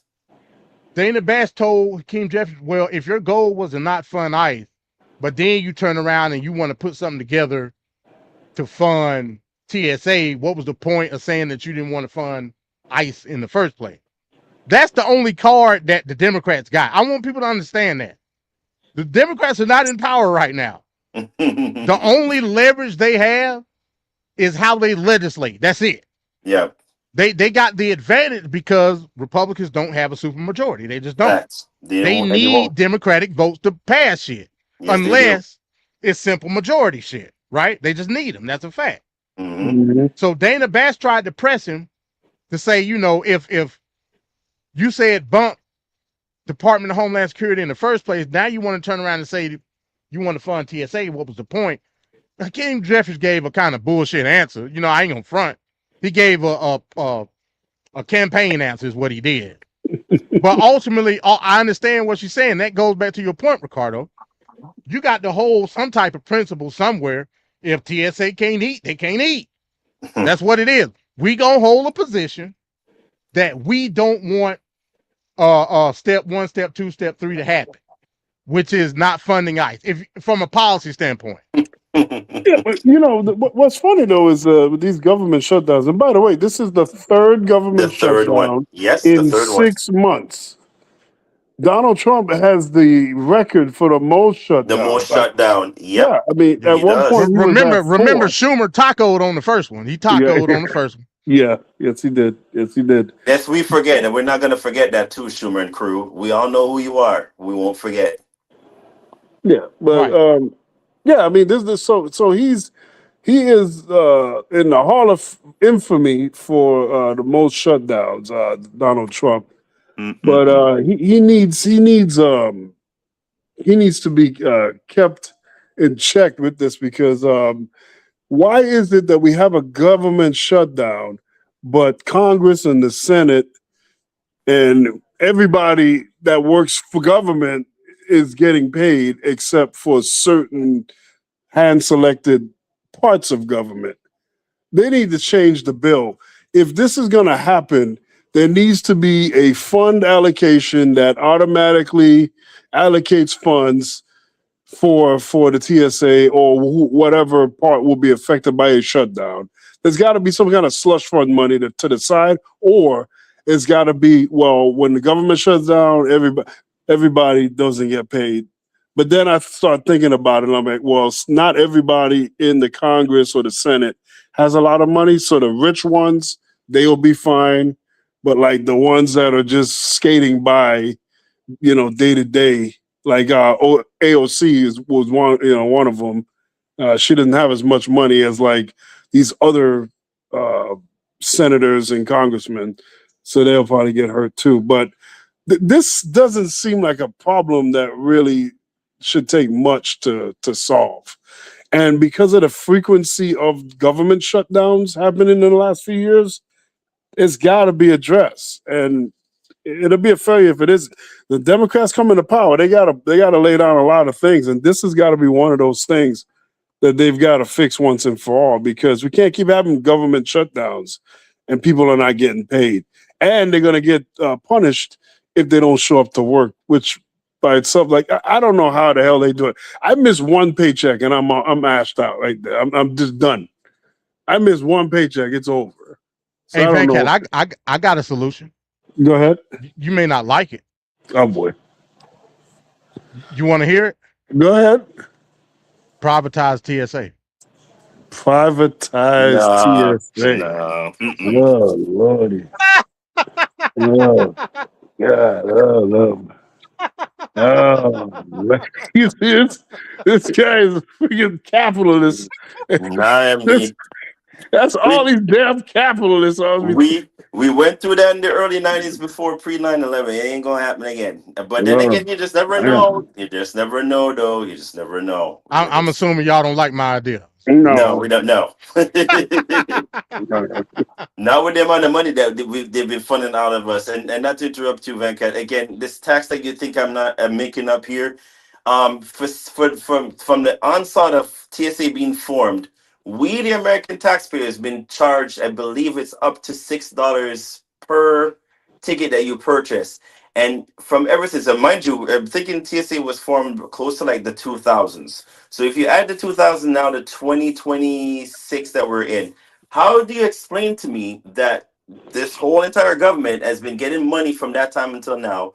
It was to fund for this same reason that the TSA agents won't have to have, this slush money taken out, that they will be funded for whatever time period. Ask me how. Somehow there was a bill introduced, and it now funnels that money to go to like everywhere else. So it goes to like FEMA, the Department of Homeland Security, which it's already under that umbrella, everywhere else. But then now it's like, oops, the TSA money ran out, and we don't know how to get that money. Are you kidding me right now? This is what we're doing. Yeah, because ICE got it. I'm telling you where the money at. ICE got it. This is crazy. But then it begs the question, though. How are you then going back to them? And again, the American people keeps falling for this because we're so fickle and finicky. I don't understand how you don't explain to the American people, hey, the Department of Homeland Security umbrellas ICE, it umbrellas CBP, which is Customs and Border Patrol. They got the money too. And you have TSA, which is the lower totem pole of all the three, or whatever you want to call it. Or they ain't got no money. So how is it TSA, and TSA is the front lines here that deals with nor FEMA. They ain't got no money either. Well, see there, Ricardo. You said it right there, Ricardo. The TSA is a front line, right? It's the first line of defense, right? It's essential, correct? Now look at every business. Look at every business. Who's the people at the front line? The guy, the lady or the man at the front cash out checking to check you out or to put up the stuff on the wall. They get paid crumbs, right? And the jackass in the back that's the GM or the manager or the CEO or the whoever, right? The top billing guys, they get all the money. But the moment that guy in the front or that girl in the front that is doing that essential function stops doing it, the whole thing collapses. but we on purpose place a lower wage on a very significant and vital part of the business or operation. The TSA Van workers. Cash, you're looking at it wrong. That's a black job. That's a black job. That's TSA is a black job. The DEI. TSA, the agents make on average $35,000 a year. Facts. That's check crazy. to check. Facts. That's check to check living. I couldn't survive off that. And Mad Mike is not even here because he used to work for TSA, so he would tell you like they don't really make that much money. It's usually the people that. So how the hell are they holding out then? How are they holding out this they're long? not. That's just the thing. They're just not holding up. And that's why you heard they said onslaught of what 500 people had to quit TSA if not more, because how are you going to pay your mortgage and bill and all that? And I literally asked one of them the same question. He's like, luckily for me, I didn't put all my eggs in one basket. I'm able to like get, my funds from such and such and blah, blah, blah. But for a regular person who just started out, if you're coming in to park your car, you have to pay for parking. You got to pay for food. You got to pay for gas to get to work. There's a whole bunch of you don't get a voucher. Hold on, wait a minute. You just killed me right there, Ricardo. Hold on. Mm-hmm. You mean to tell me if I'm a TSA agent, I don't get no type of parking validation? No, like you do not. Nope. Oh hell no. Not everybody does. That's why it's a black job. No. But here's the thing though, MD. He says a black job. I can't with you. The problem is it's based on seniority. So if you started out with TSA when it just literally got introduced in 2000, then more than likely you're gonna get like the parking voucher and all of that. But if you're just a new entry person that's coming in from like the past 2 years, maybe from 5 years ago, you're literally paying for your own parking. That's not free. That's crazy. That is not free. And that's where this whole thing where in Fort Lauderdale, it's so congested because a lot of times most of these people that are parking in the actual airport parking garage, you would think it's passengers, right? No, it's TSA agents because they need to get to work on time. They can't be late. The minute you're late, it scores against you. So they literally take up most, if not all, the parking spaces. And mind you, there's 3 parking garages in Fort Lauderdale. There's Palm, there's Hibiscus, and then there's Cypress. All parking garages are filled with TSA agents. Mind you, they could park for free in the employee lot, but the employee lot is way off the airport property. So you're talking about they ain't doing that, right? That's not gonna work. And if you know you're gonna have to start 3 a.m. in the morning, there's a hell no, you're not gonna make it on time. So it's a hell no. Luckily at Hartsfield, we got a train station that link go directly into the terminal on the domestic side. So I mean, again, there's an old stereotype. They say they call Atlanta the place for black production because half the niggas in Atlanta work at the airport. That's a fact. Facts. My mom worked for Delta. My mama worked at the airport. She worked for. My mama used to work for Delta. Hey, it is what it is. Everybody work at the airport. True. It's so true. And most of them niggas ain't got no car. They get on the train, and the train take you straight to work. So I mean, there's that. Them TSA agents in Atlanta airport, they ain't at work. You think a nigga finna go to work and not get paid? No, it ain't happening. It ain't happening. So I would probably say by next week, hell, TSA ICE will be TSA until they get this shit rectified. You know what I'm saying? Because ain't no nigga coming to work. Damn sure me. What you mean I don't get paid? Y'all call me well, not Christian Known no more, but holler at me when y'all get this thing straight. I'll be at the house trying to figure out how to pay rent. You know what I'm saying? So it is what it is. I might have to sell a 3.5 or 2 while I'm at work just to make ends meet. You know what I'm saying? So there's that, man. So hey, we'll see where this thing goes. The way it looks right now, the Senate ain't nowhere near like doing anything. So how long this gonna last, I don't know. But again, John Kennedy gave you the play. Yes, he said, look, all we gotta do is agree to all the terms Democrats are asking for. All we gotta do is during reconciliation, pass the ICE money that way. We don't need Democrats to do that. But you never needed the Democrats to do it in the first place. That's the thing that's killing me now. They have the majority in power. Why would you need the Democrats? But again, you do need them. Well, because it's 60 votes. That's why they need that. That's Yeah. well for the math, yes. But in terms of everything else, you don't really need them. But I'm interested to see how the GOP going into November is going to do their messaging, because you can't really blame the Democrats when they're not majority of the power. That's where it gets really interesting. That don't stop them from doing that. But true. But then who's going to hold them accountable for that? Because you can't lie all your way through. Because everybody's going to be like, "But wait a goddamn minute now.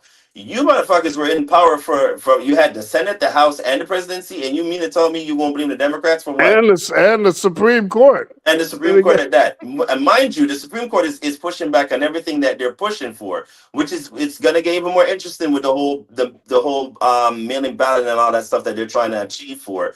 Because if the conservative sets that are on power in SCOTUS right now is pushing really hard to tell them, hey, the law is the law, then it's sending a message, because even Trump is upset. He's getting ticked off at the fact that he can't get them swayed. You can't, again, if you're a constitutionalist, you can't get mad, Trump, Agent Orange, when they're doing their job. You can't get mad at them, even though you selected them. They have a job to do. So if you have a problem, and mind you, you had ample time because you went to school and you're one of the smartest presidents ever, you claim, you should know civics. But apparently you don't, because you're being spoon-fed by these morons that are sycophants that are telling you everything you want to hear. That's like a yes moment for you. No, it doesn't work like that. But I digress. AMD, what do you think about this?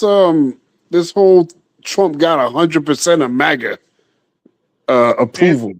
Again, no, it's not. It's not a lie. It's the sample size, and like CNN did the shit on purpose. Let's not get it twisted. Yep. CNN did that. Then this what shit like. See, people like Black Sun don't understand this, because Black Sun said, "Oh, look, you see, and y'all want me to believe mainstream news and CNN saying 100% of MAGA agree with the war." No, they did it for people like you, Black Sun, because it's a talking point to perpetuate an ongoing problem of how people perceive MAGA as just plain out stupid. That's what CNN did. Yep. CNN said, "Hey, look, Harry Enton, I'm Harry Enton, chief statistician of CNN or whatever. Look how dumb MAGA is. 100% of MAGA maniacs agree with the." That's what he did. It's a talking point. That's what news do. They create talking point. If you expect me to believe that I'm supposed to come here and say, "Look, I do believe you're dumb," as far as being a MAGA maniac, but I don't think you're that. I don't think the whole of MAGA maniac, especially when I know the history of the quote unquote America First. Come on, man. No, it was stupid. It was a small sample size of people, of dumbass MAGA maniacs that said, yeah, whatever Trump But not say, only that, people that at one point may have identified as MAGA Trump has completely lost so many of them. So if they're asked that question, they're not going to be valid, because they're not going to say that they're MAGA. They're only looking for people that say that they're MAGA. And if you say that you're MAGA, that's how polls work. Yeah, you're right. So it's automatically going to, everybody that's participating that say they're MAGA, they're going to 100% agree with it. It's the people that don't agree with him anymore, whether they were or they weren't, they're not going to be say they're MAGA, so they won't be even counted in the poll. Well, I disagree with that though, Venkat. So again, I hate to keep beating a dead horse, but let's use Black Sun as an example. Black Sun is a self-proclaimed MAGA maniac. He don't agree with that war. Now Black Sun doesn't agree with the war in my eyes for nefarious reason, because I think you're an anarchist and a Negro Red and a undercover communist. Not a Negro Red. But MD though. But MD, it's not about that Black Sun doesn't agree with one or two aspects of Trump. It's about whether they approve of Trump. And you know yourself that's a different story. That's what they're saying. So yes, if you are identifying as MAGA, you're 100% by default going to approve of Trump. If you didn't, you wouldn't say you're MAGA. That's what I agree I'm with saying. that. I agree. That's correct. Because when you got a person that say with everything that he know now, Yes. if Trump lied to his face again, He still will vote. and Republicans told you about their policy, he would still vote for Trump. So Which is in crazy. that you're right, Venkat, in that aspect, you're right. But it's crazy though, because with all that we know now, including if you add the whole Epstein thing, which again, I mean, how do you still support that man after all the corroboration that we've heard, Yeah. including the FBI, which by the way, if you guys are not aware, for our viewers that are listening out there, they're actually doing trials for the FBI, the whole Epstein thing, but it's all being, the media's not going to report it because again, it's a distraction with this whole sending troops to the Middle East and our moves and everything else. It's literally being played that they're literally asking people what is going on with the Jane Doe 1, 2, 3, and 4, and it's literally being swept. No one in the media is talking about this, but it's literally gonna not one soul. So it goes to prove my point that the media is only focusing on certain things right now that seems to get everyone's small attention span focused somewhere. But when it comes to the main things that are important, they want that distraction. That's not going to happen because there's always going to be that one person that reports it. But we're going to be all over the place, and it's going to be like this because MD predicted this. You know, political prophet amongst men said this last year. It's going to be scorched earth. Everything that you could think of as a distraction is going to come about before midterms because that's how they want it to be. It's gonna. He literally, if you remember well, no one was talking about Iran. I mean, we've heard strikes here and there where they knock down whatever. But lo and behold, here we go with this whole we're gonna go into Iran and this.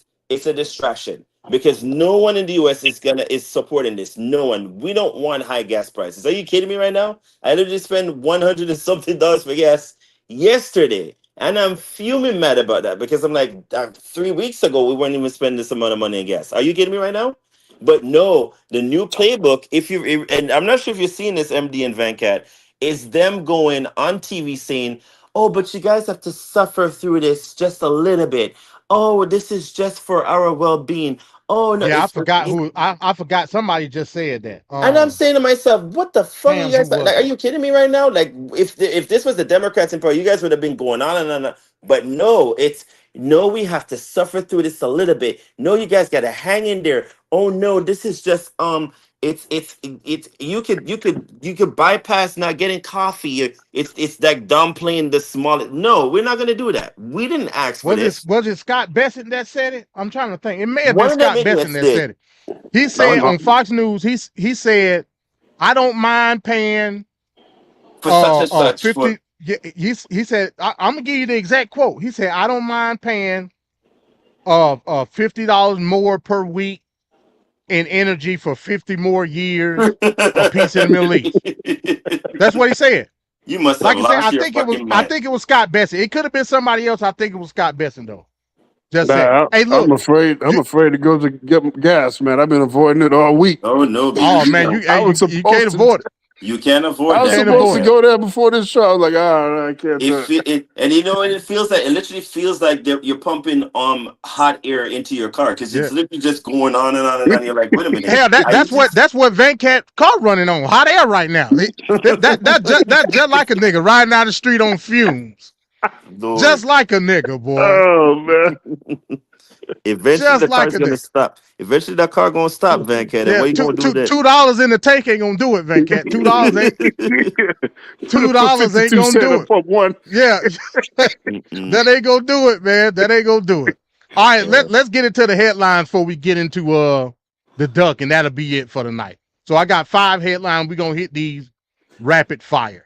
So first and foremost, because Venkat brought it up, boom, Florida Democrat flips seat in special election in district that includes Trump Mar-a-Lago. Venkat, tell us all about it. The ultimate middle finger.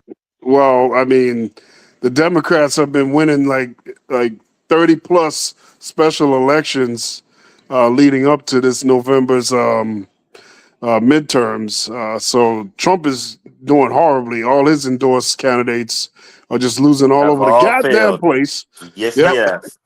Check this out. It said the district was previously represented by Mike Caruso, Yep. a Republican who resigned to become Palm Beach County's clerk. Yep. Caruso won the seat by 19 points in 2024. This is a plus 19 seat. Yes, Republican. it is. And it just flipped. That was just in 2024. That's amazing. now the woman that won the seat, it's only for 7 months. She has to run again. Emily Gregory. Right. She has to run again this November. So it's just for the time period that she's just finishing out that time. The She has to time. run again to be reelected. Got you.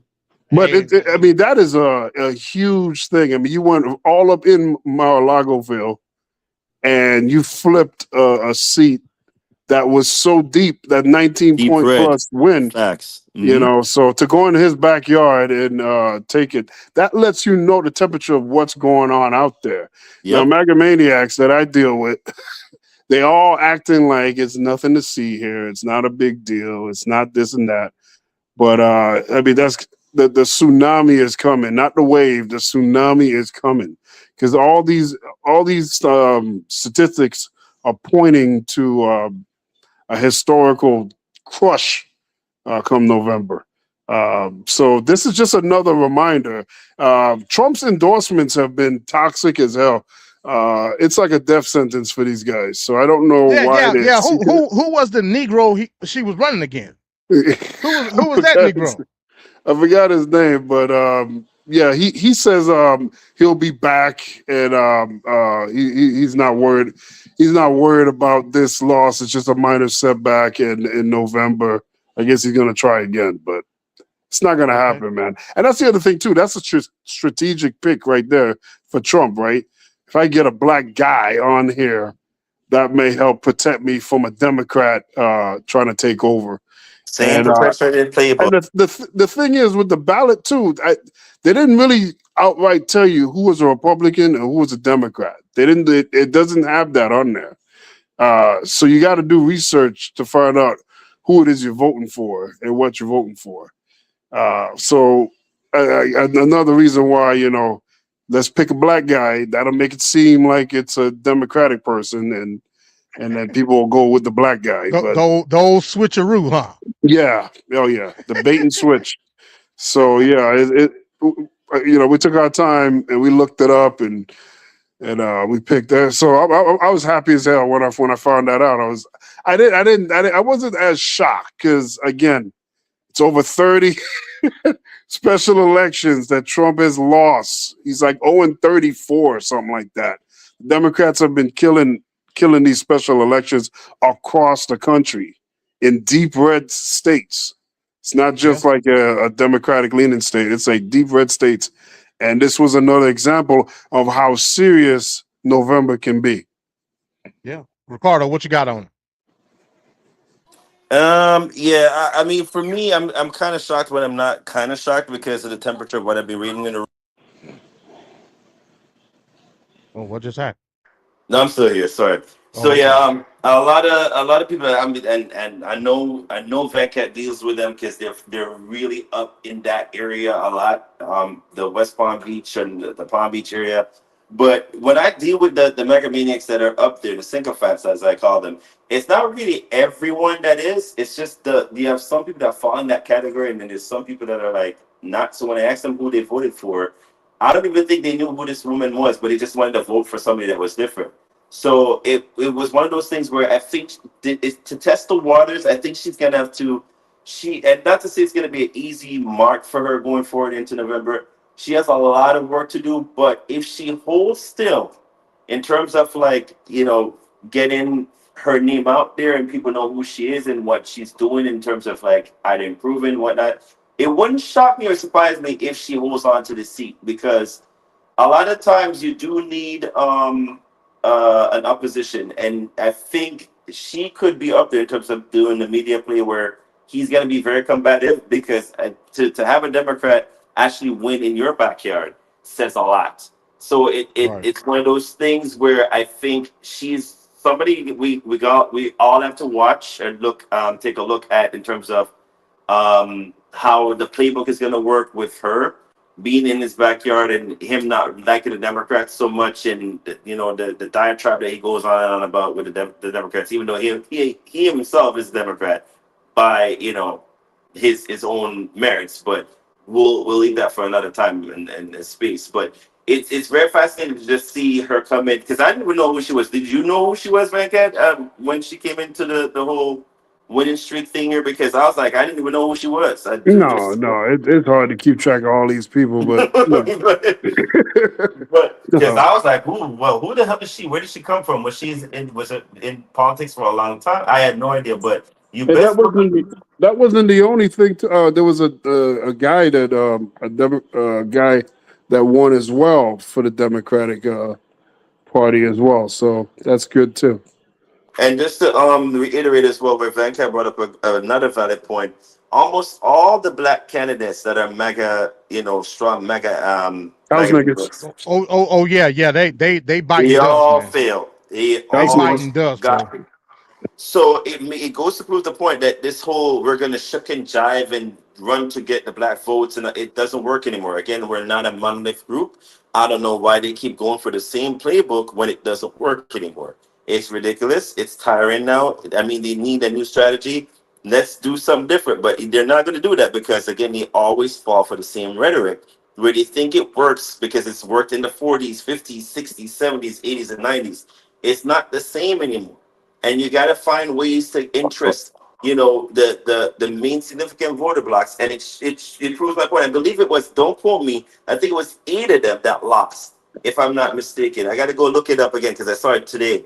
And it's like I think it was. I actually think it's more than 8, to be honest, because you just had the primaries up in Illinois, where it was a whole bunch of nigga Republicans that lost. So I think it's more than 8. It was 2 of them actually in Illinois that lost, like bad, like real bad. And I think the media was saying that's not a good thing for him because if you're trying to get the black caucus or the votes for it's proving the point that you're not really doing that much for them to be interested in voting for your candidates. So you're really a terrible person. If I was somebody who's trying to run, I wouldn't need Trump's endorsement, to be honest. It doesn't work. It really doesn't. It bodes well against you. So if I was some of these people, don't even seem to be aligned with Agent Orange. It's not gonna help you. It's not a good look. It's not a good look, man. Just run independently, run by yourself. And then when the time comes, if you need to do a photo op, then all means go ahead and stand beside the man. But he is like your death watch. He's not gonna help you win votes. So I wouldn't even bother with Agent Orange endorsement. Just to go it alone, folks. I hate to say it. Okay, all right, let's go. Let's get to the next topic here. And we didn't talk about that. I didn't even see it in what's called. Robert Mueller died last week at the age of 81. He was impactful in the Obama and everybody knows the Mueller report. It should have been the death blow to Trump. It should have been. Should have. But it wasn't. I always tell people, go read the book or listen to it, however you want to do it. The Deep State. It goes into stark detail about everything start to finish as it pertains to one Mueller entered the scene as special counsel and did his entire report and the bullshit Trump that was on. And let me read this excerpt real quick. Everybody knows it, but we didn't cover it or anything. We're gonna cover it now. So of course, Robert Mueller III dies at 81. He rebuilt FBI and led Trump inquiry. Let me scroll down here. Y'all can't see it, but I'm gonna just read what Trump said. Everybody knows what Trump said. Let me find it. That's scumbag. You got to be a scumbag, bro. You got to be a scumbag. I'm about to find it, though. We know the whole witch hunt and all of that. He was from Charlottesville, and he did a whole expose about Charlotte. That was complete detached from Trump or anything, but he did it. Let me get the exact quote of Trump. What's lost on this is that Robert Mueller is a friggin' Republican his damn self. Yes, he is. So I mean, almost just like Merrick everybody. Garland, right? Yeah, go ahead. Just like Merrick Garland was, and you wonder why there's not more teeth in James Comey is a Republican. Right. Facts. Right. All of them was Republicans, but they were Republicans, principal Republicans. And we're under Bush at one point too. So I don't understand how the party sits there and make this man badmouth and speak about somebody that was in the caliber of who Mueller was, and yet I've yet to see like a Lindsey Graham or one of them stand up and say, "Hey, man, that's not cool. What you said, it's very disparate." But they're not gonna do it. They all ass kissing and you're all doing all this nonsense that make no sense. But history will tell the tale when it's all said and done, because I just find it shocking that this man said what he said and no one held him accountable for it. Not one of them. Not one of the sycophants. So it says Mr. Trump remained unforgiving of Mr. Mueller's investigation even after Mr. Mueller's death. On learning of it on Saturday, the president posted on Truth Social, quote, "Good. I'm glad he's dead. He can no longer hurt innocent people." Wow. Oh, boy. First of all, he's not innocent. It's 34 count felon. Exactly. This is insane. Man. I mean, it's just amazing because, when Trump died, like a few weeks, they're going to be like, "Oh, how can you say these disgusting things? He's a former president. He's a this." This guy trolled McCain. He messed with all these people, handicapped people. He just messing with. I mean, like, there's no bar low enough for this guy. So the day he died, man, it's going to be a huge party. Yeah. All right. Let me get into this story. I think this is and I touched on it on one of my lives this week. Mm-hmm. This is from the Latin Times. It says report calls Trump immigration freeze largest fraud in history, citing over $1 billion in fees for unprocessed applications. Wow. The report estimates that roughly 2 million immigration benefit applications are currently frozen worldwide, with more than half tied to applicants from Cuba, Venezuela, and Haiti. Right. Now check this out. Profile. Now check this out. It's a certain part in here. So it says a new analysis from the Cato Institute. The Cato Institute ain't some left-wing think tank. No shit like that. The Cato Institute is technically a libertarian think tank. It says a new analysis from the Cato Institute says Trump administration immigration policies have left more than 1 million applications unprocessed. Now I'm gonna get to you first, Ricardo, because I want you to put yourself in these people's shoes. Collecting over $1 billion in fees, a practice that reports authors describe as the largest fraud in the history of the United States immigration system. The report estimates that roughly 2 million immigration benefit applications are currently frozen worldwide, with more than half tied to applicants from Cuba, Venezuela, Haiti. These cases span a wide range of benefits, including work visas, green cards that are tied to sponsorships for spouses, asylum claims that, that's a given, naturalization petitions, and temporary visas. So, Ricardo, you mean to tell me you went through all the right processes to become a citizen through naturalization in this country? You paid everything by the book. And they just sitting on your application, not giving a damn. You done paid your money. You done paid your money. Yes, which ain't cheap. It's not cheap at all. It's actually about, I think it's 1,000. When I did mine, because we didn't add in inflation at the time I did mine, it was about 900. It was, and I literally got in at the time.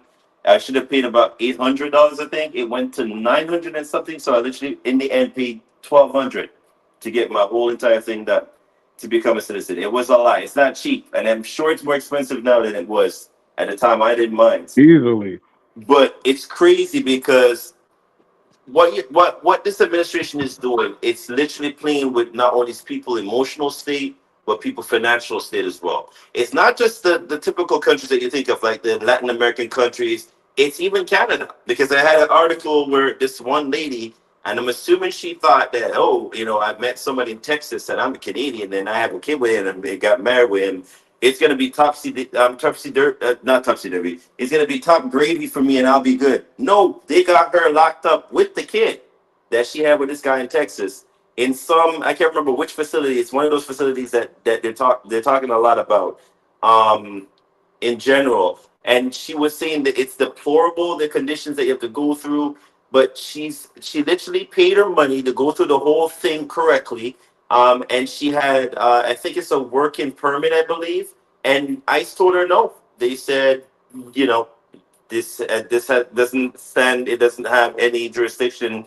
Mind you, that's not correct because we're going by the law. She's actually here on purpose. One, and she's able to work, which she explained to them repeatedly. But they want her to self-deport herself, and they're doing everything deplorable to force you to leave. So in hindsight, what are they really doing that's causing this? And again, it's not fair. If an actual person is going through the correct stage, which they've always complained about, mind you, am I correct, MD and Venkat? They complain and say they don't want any illegals here. When people go to the proper channels of doing the correct thing, and you sit there and hold on to the paperwork, not only hold on to the paperwork, it's stressful. It's a lot when you have somebody who's like literally, if they work at, say, I don't know, the airport, or they work at the port, or wherever. If you don't have the proper paperwork and that time runs out for you to actually like get it done, you won't be able to work. So you're literally taking people's money, like taking food out of their out of their mouths. You can't, like, I don't understand how they're that heartless and cruel to be doing stuff like this, but it doesn't surprise me because. And Ricardo, let me say real quick, and I'm gonna let you finish. Yeah, that's go the ahead. point that I was trying to make in my live. Let's say you done went through all the proper channels, you done paid your money, all this. Let's say you're a student, whatever the situation may be. Whatever it is, correct. You done paid your damn money. They select, because it's selective, because you see the countries, Cuba, you see we got a bad relationship. We want to basically steal that country. Venezuela, we already done stole their oil. and Haiti, hell, that for obvious reasons, nigga land. You know what I'm saying? Yep. You sitting on my paperwork to renew. Let's say I'm a student to renew my H-1B or whatever the situation. Now my shit done ran out. Now technically I'm illegal. Yep. You see what I'm saying? And they're forcing you to. But you got my money though. Yeah. So at this point, so let me ask the question: what do they do at this point? Do they then complain to the Supreme Court? Who do they go to if this is where it's you can't complain to nobody while you're in CCOT.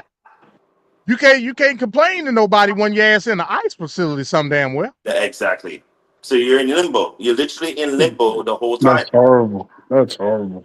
You're literally in limbo, and this is unfair. You know, what happens to the due process here, where everybody does the correct thing, but yet you have people that are making up their own rules and laws. This doesn't make sense. This is literally what Kamala was like saying when she was running. There's going to be a whole bunch of stuff that's going to be happening, and who's going to be holding them accountable? Who is? Yep. Venkat, you got anything on this one? No, I mean, Ricardo hit that. I can't even touch it. Yeah, cool. Now, hey, this is my Man Talk Monday special right here. Boom, check this one out. This from CBS News. Georgia woman charged in abortion case, granted bond as questions grow over murder charge. I don't know if y'all heard about it. This done shocked the nation right here. It says a Georgia woman faces a rare murder charge tied to an alleged abortion. That's crazy. Has been granted bond.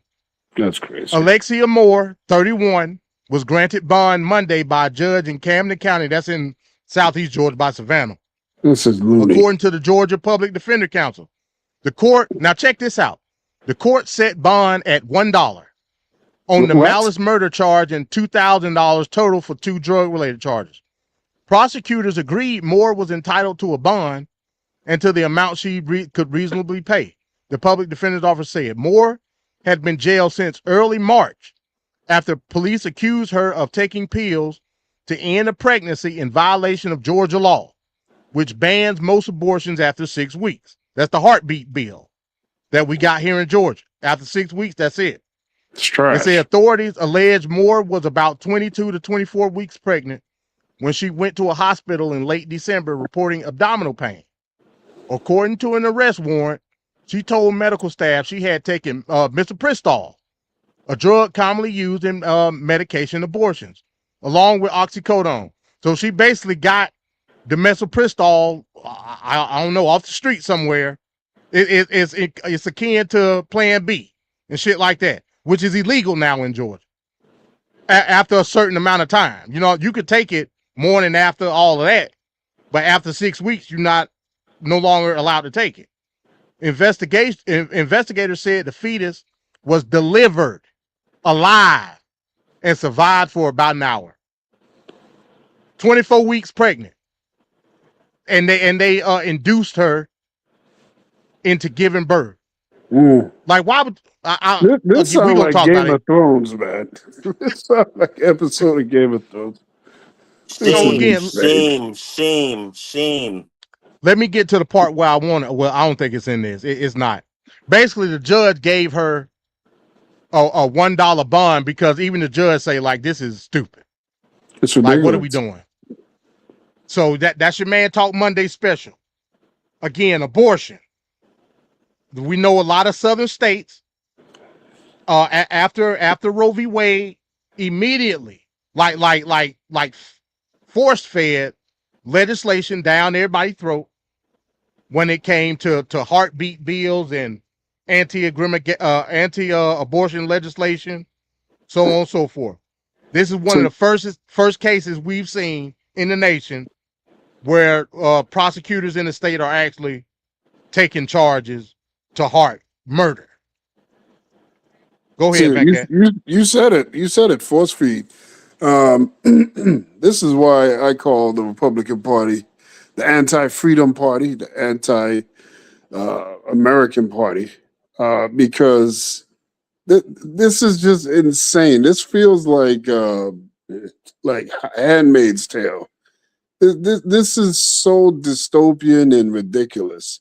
And I mean, between ICE having everyone under siege at the airport and everywhere else they go, to then this happening with women, which, by the way, that Women for Trump sign look real stupid right about now. This is not the only person. This is not going to be the last person. There's a white woman, Republican, who voted for Trump all these times, all 3 times, and she got pregnant after Roe versus Wade. I remember her. I know you're talking. And she had a real serious health issue where she could die. They didn't want to hear that. I think she was in Texas with that one. So they don't want to hear that at all. And that's the thing. Like, you're touting these policies that are destroying and wrecking the lives of people. But as long as remember, Venkat, a few months back, we just had the case here in Georgia again, and I think we talked about it. Mm-hmm. The lady that was brain dead, right, and they made her stay in the damn hospital dead, basically. Yes. Just to chastise the baby and allow the baby to be birthed. That's insanity. It is. It is crazy. And there's no consideration for the woman itself. It's like if the woman gonna possibly die, then that's the risk we got to take. This is just ridiculous, man.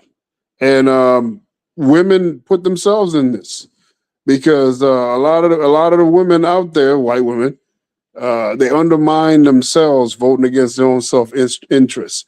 Now, their dumbasses may not have been pregnant at the time, but just like that one white woman that in Texas that then got caught up in this whole thing and her life was on the line. She said she could have died easily. That's just crazy. It's not a problem until it becomes your problem. But by then it's too late because the problem is way bigger now. So it's just funny how they're able to feel good about themselves, passing these problems on to others, but eventually it comes back to your door. So it's just an insanity, crazy pills that we're taking right now in these times. I just don't understand this. Ricardo, you got anything else on this one? No, it's just hypocrisy at its finest. So it doesn't surprise me, but it doesn't. Again, why would you vote against your own best interests when you go through the same nonsense? It's crazy to me. I don't get it. Yeah, I agree. And like I said, a lot of people are torn between how they should feel about abortion, and I get it. But that's not something that the federal government should have a say in, like Not at all. I mean, and the Republican Party of all 3 parties is the one pushing this nonsense. So, I get it, but we saw when the whole Roe v. Wade situation happened, all these states do something reactionary, and they didn't breathe in, breathe out. They didn't take the factors in consideration, and now we got situations like this. Dumbass goodness, right? And you know, all because of one person, man, whose name is Trump. So the last headline we got, I found this one very interesting. So from Mississippi Today, Ku Klux Klan items are found as Mississippi Department of Public Safety packs to move. Now, this is an interesting story. I want to read some of this. It says, Mississippi Department of Public Safety officials stumbled across a cache of Ku Klux Klan materials while cleaning out a closet to move to the department's new headquarters. Inside a small blue suitcase, they found a handbook for the White Knights of the Ku Klux Klan, the most violent white supremacist group in the 1960s. Now, this is history. It's history, which carried out at least 10 killings. Officials also found Klan charters, a Klan roll, KKK recruitment materials, propaganda, meeting notes, ledgers, and a list of members who paid or didn't pay their dues. One person said, if only that roll could talk.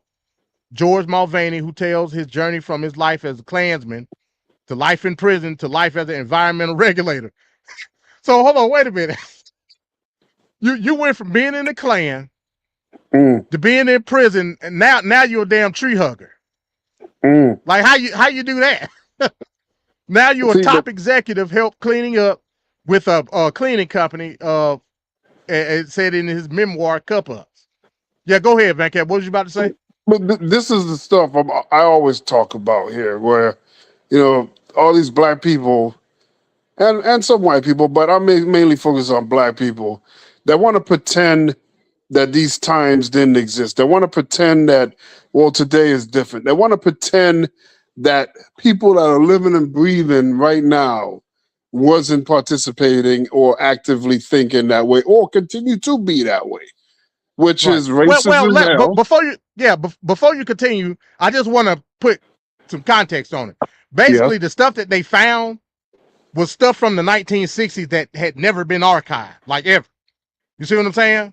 Yeah, I mean, it was for personal use. It was actually, it wasn't to be looked upon. It was for actual personal use, and it just was forgotten or left behind, which is even worse. That means it was actually used. Right. So what you're saying? Hold on. Artifacts. So what you're saying is the guy. So let's say it's the 1960s. The guy goes into the office, and you know he got his suitcase in there. He got his stuff for work in there, and then he got his stuff for after work. His Klan robe and some paraphernalia to pass out to the local white community about the Ku Klux Klan. Exactly. It's business as usual, and we want to pretend that today in the now, those were so long ago. Stop bringing up old stuff, Blackie. You're crazy. Everything is about race with you guys. Nigga, everything is about race because of you crackers. This is never going away. And the fact that they won't pay reparations is one indication of why. They don't want us friggin' recognize slavery. They don't want to talk about those history. They want to whitewash it. They want to do all these things. That doesn't sound like a country that is recognizing the error of their ways and wanting to do better going forward. That seemed like, no, we still like that, but we just got to keep it on the down low. You know, so every time a black person is like, I don't want to hear nothing about me. I don't want to hear. I question that type of thinking, because just because you weren't burdened with it on a heavy way, like people back in the days in the 1930s or the 1800s, just because you didn't see it on that level, it's still here. There's places in Florida that are still named after racist ass situations that still exist. Streets, buildings, they're still named what they're named, and they have racist ties. That stuff is not gone. It's still here. I'm still tripping on what you said, Van Cat. So essentially, if we gonna look at it in this context, let's just come up with a scenario. Yep. Let's say it's 1962. I don't know. Just pick a date. Yep. Dude walked out the house and said, "Don't wait up, honey. I got a Klan meeting tonight. I'm gonna just take my stuff with me to work." Yep. That's exactly what this is, man. It's a way of living. That's that life.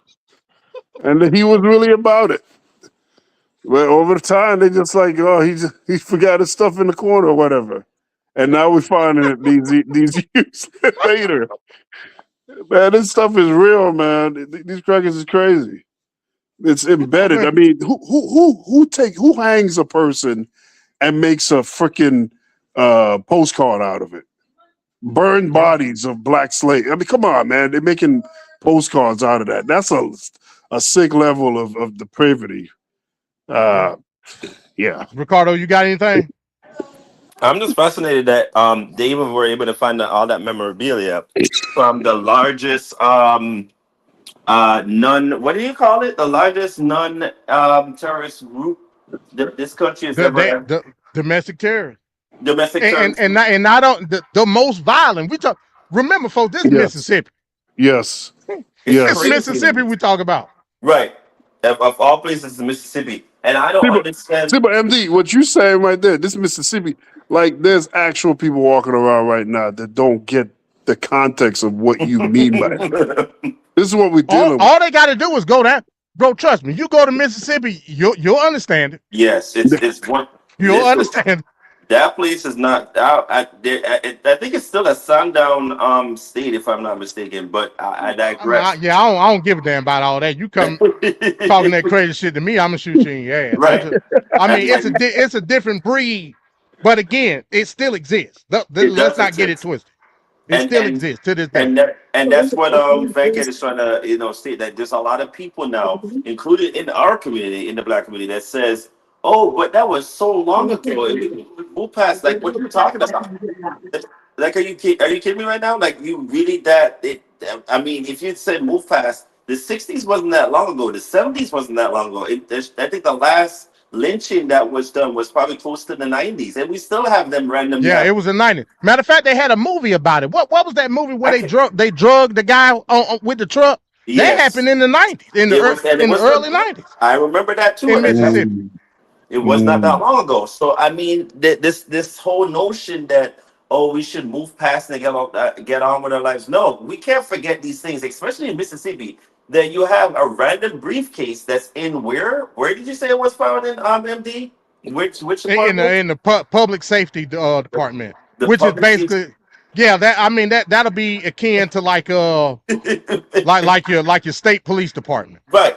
So it goes to show you how deeply rooted they were in. Like, they were in every crevice of every part. And then who do you trust? Like, at that point, I would be like, okay, so this was in the safety department, whatever department and whatnot. But then it makes you think, though, how really, and it states it all over in history as well. You couldn't trust nobody, because who's to say you're like talking to somebody and it's in the same department that, and then you have these judges, you have these police officers, you have almost every one of them are rooted all of them in the Klan. All of them. Hell, we done seen where the sheriff the damn Cyclops Grand Master of the Klan. All of them are connected. Saying? They're all connected. What they call that shit? Grand Wizard. Yeah, there you go. Yeah, there you go. So, I mean, it's, and to this very day, I still understand how the Klan has never been classified as a dangerous domestic terrorist group. They refuse to classify them. I don't know why, how much power they have. You know why. Yeah. What's that HBO Watchmen? You remember the series Watchmen? Yes. That was a good show. And the sheriff was the Grand Wizard of the Ku Klux Klan. The sheriff of the town. They actually filmed Watchmen where I grew up in downtown Decatur. But yeah, the setting was Tulsa, Oklahoma, and the sheriff of the town was the damn Grand Wizard of the Ku Klux Klan. That was common, because, like I said, the Ku Klux Klan was no more than Married with Children, No Ma'am, after club, basically. You know what I'm saying? Yeah. And all of their ass get off of work and they put their hoods on. They sit around, drink beer, and talk about niggas and killing niggas and Jews. That's what they did. That's all they did. It was extracurricular activity. Wow. That's it. And then they do what they do in the middle of the night, and they show up the next day and do the same thing, and then go back out and do it again. Like to me, it's crazy. Just the notion that they were able to get away with so much, even though a lot of times there's been snitches in the community that will say, "Hey, I believe Bernard and whatever his name is over there. I believe they're part of the clan." Did they care? No, because every time there was they'd be placed in accountability of a trial or something, they always got off. So it shows you how powerful they were, and yet the country still refused to classify them as a domestic terrorist group. But everybody else gets to be classified as something. The Black Panther Party, like the Black Panthers, the Black Panther, everybody else handing out food to kids. Well, I mean, you had certain sects of government that did. Like I said, after Reconstruction and all that, we had the KKK Act and all that shit. I mean, we had it. The problem was enforcing it. You know what I'm saying? That was the problem. So, there's that. And then once the North left, like that was it. That was it. Yeah, Jim Crow, baby. You know what I'm saying? So, there's that. So, you got anything else on that, Ricardo or Venkat? No, that's it. Okay, you know what time it is then. The time has come, and it's been a while. Yeah, it's definitely been a while. We haven't seen the duck in quite some time. Like I said, we all been working and whatnot, doing what we had to do, and I think we finally got a winning schedule together. I think Wednesday is to work out pretty good because, like I said, I was done pretty early today, like a lot early. So it looked like we can get the gang all here together, except for Mike. We can get them all here together on Wednesday. So that being said, the duck is on a new schedule as well. So the duck said, I've been waiting so long. I think I'm gonna eat for 2 tonight. Is what he said. So with that being said, 2 birds, 1 stone, man. So hey, listen. With that being said, I present to you the lame duck of the week, number 11 and number 12. Yeah.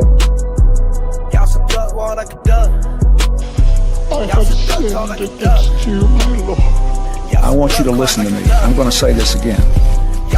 I did not have sexual relations with that woman, Miss Lewinsky. Now a story leaked by him to CNN is appearing now. Let me reassure you, the things that you will see in that story, those are not the words of Mark Robinson. We finally beat Medicaid. Thank you, President Biden. President Trump. He's right, he did beat Medicaid, he beat it to death. Duck went like a dove. Feathers fly in the air. Water laying here, water laying. Y'all should duck, yeah, he was a duck. Dog look like a dove.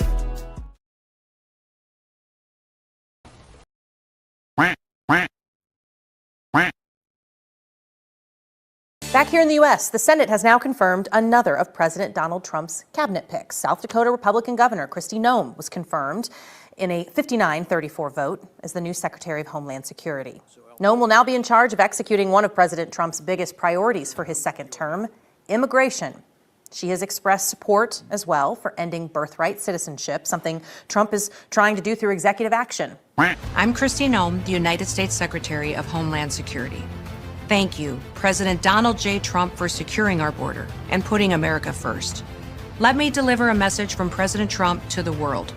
If you are considering entering America illegally, don't even think about it. Let me be clear. If you come to our country and you break our laws, we will hunt you down. Criminals are not welcome in the United States. For too long, weak leadership has left our borders wide open, flooding our communities with drugs, human trafficking, and violent criminals. Well, those days are over. Under President Trump, we are defending American families and restoring their safety. If you try to enter illegally, you will be caught, you will be removed, and you will never return. Follow the law, and you'll find opportunity. If you break it, you'll find consequences. Strong borders mean a stronger America. President Trump is making America safe again. Here at CCOT today and visiting this facility. And first of all, I want to thank El Salvador and their president for their partnership with the United States of America to bring our terrorists here and to incarcerate them and have consequences for the violence that they have perpetuated in our communities. I also want everybody to know, if you come to our country illegally, this is one of the consequences you could face. First of all, do not come to our country illegally. You will be removed and you will be prosecuted. But know that this facility is one of the tools in our toolkit that we will use if you commit crimes against the American people. So I want to say thank you to every single person that has been able to do this. Also, I want to talk specifically to the rioters and to the politicians in Los Angeles. The fact of the matter is, a half a dozen violent criminals that you're rotating on your. I also want to talk about specifically how many of our ICE agents have been doxxed for doing their duty. You asked about a shooting that we just had in Minneapolis, Minnesota. It was an act of domestic terrorism. What happened was our ICE officers were out in an enforcement action. They got stuck in the snow because of the adverse weather that is in Minneapolis. They were attempting to push out their vehicle, and a woman attacked them and those surrounding them and attempted to run them over and ram them with her vehicle. An officer of ours acted quickly and defensively shot to protect himself and the people around him. And my understanding is that she was hit and is deceased. We're continuing to gather more information, but this goes to show the assaults that our ICE officers and our law enforcement are under every single day. These vehicle rammings are domestic acts of terrorism. We're working with the Department of Justice to prosecute them as such. We will continue to protect our ICE officers and in cooperation with other law enforcement agencies as well. You've seen me in the last couple of days deploy over 2,000 more officers to the Minneapolis area. And in the last 2 days, we've arrested hundreds and hundreds of dangerous criminals, not just fraudsters who stole from the American people billions of dollars and put it in their pockets and enriched their friends from overseas and themselves, but also individuals who committed acts of murder and rape and trafficking and drug exploitation and child exploitation. So, Secretary Noem, at any time during your tenure as Director of Department of Homeland Security, have you had sexual relations with Corey Lewandowski? Mr. Chairman, I am shocked that we're going down and peddling tabloid garbage in this committee today. Reclaiming and my ma'am, time. one thing that I would tell you is that he is a special government employee who works for the White House. There are thousands of them in the federal government. So, reclaiming and my is an time, advisor Secretary, it is and has okay for no, you to be no offended authority by to the be question. making any It is decisions. okay for you to has be no offended authority by the to question. be making But it is decisions also and a putting real up your question. position. So what I would say And to you should be able to is answer that the what we do question at the Department of Homeland clearly Security every single and without day, any hesitation. every single day is to protect if this someone country is and asking to make if decisions. you or any federal official is sleeping with their subordinate, that should I be have- the easiest. You should be wanting to answer that question. Is garbage? Because it is not about It is your sex offensive life. that you have brought It is that up. about your So judgment. that kind of garbage It is has about been refuted reclaiming for my years, time so and that you I need can to hear myself. recognize- Time belongs to the gentlelady from California, but it'd be nice if you would let her respond. I will. I want to let you know it is about your judgment and decision making. It is about the 260,000 employees that work under you that want to make sure that you are giving information and making decisions clearly. It is about conflict of interest. It is about a national security risk. Department of Homeland Security was created right after 9/11 to protect the homeland.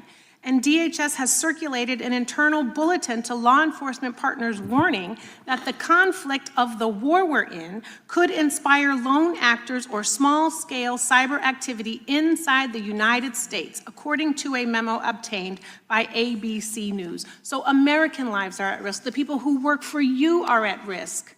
And they want to know that the person at the top, you, are making decisions clearly, without any sort of cloudiness, and that they're your decisions because you're the secretary who was confirmed. That's what this is about. Saving the lives of Americans and not costing them millions of dollars and not having a secretary who's compromised in her decision making. she's fired. This is huge news as we are getting this, that Trump is replacing Kristi Noem. The president, as he likes to do, just made the announcement himself via Truth Social. There was reports of frustration inside the White House. Noem had reportedly been on shaky ground for months, but embarrassing blowups yesterday at a hearing on Capitol Hill reportedly pushed President Trump over the edge. Have you had sexual relations with Corey Lewandowski? A Democrat congresswoman pressed Noem about rumors that she's having a torrid affair with her top aide, Corey Lewandowski, Trump's former campaign manager. I am shocked that we're going down and peddling tabloid garbage in this committee today. If someone is asking make if decisions. you or any federal official is sleeping with their subordinate, that should be the easiest. You should be wanting to answer that question. Noem arrived with her husband of 34 years, Brian. He sat right behind her, but left before those awkward questions about Lewandowski. But he was there for this exchange. When your special blanket, your blankie, was left on one of the government jets, your special government employee, Corey Lewandowski, chivalrously stepped forward to fire the pilot. I got you a new Coast Guard blankie, the one you lost. Okay, so this is for you. Another Democrat also got personal. Notice his button, Justice for Cricket. So who's Cricket? He's the puppy Noem says she shot dead because he was untrainable. You go off and you attack conservative women, and you say that we're either stupid I haven't or said we're anything. sluts. According to reports, the president was watching and Noem's fate was sealed.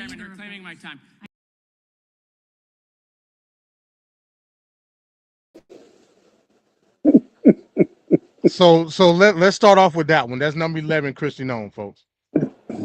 She got the boot. Her fate was sealed. The duck took the claim to soul of Kristi Noem. After it was revealed, she was doing the hanky panky with Corey Lewandowski, which according to reports, she's been doing for a long time, a very, very long time. So, Venkat, what's your thoughts, man? Kristi Noem.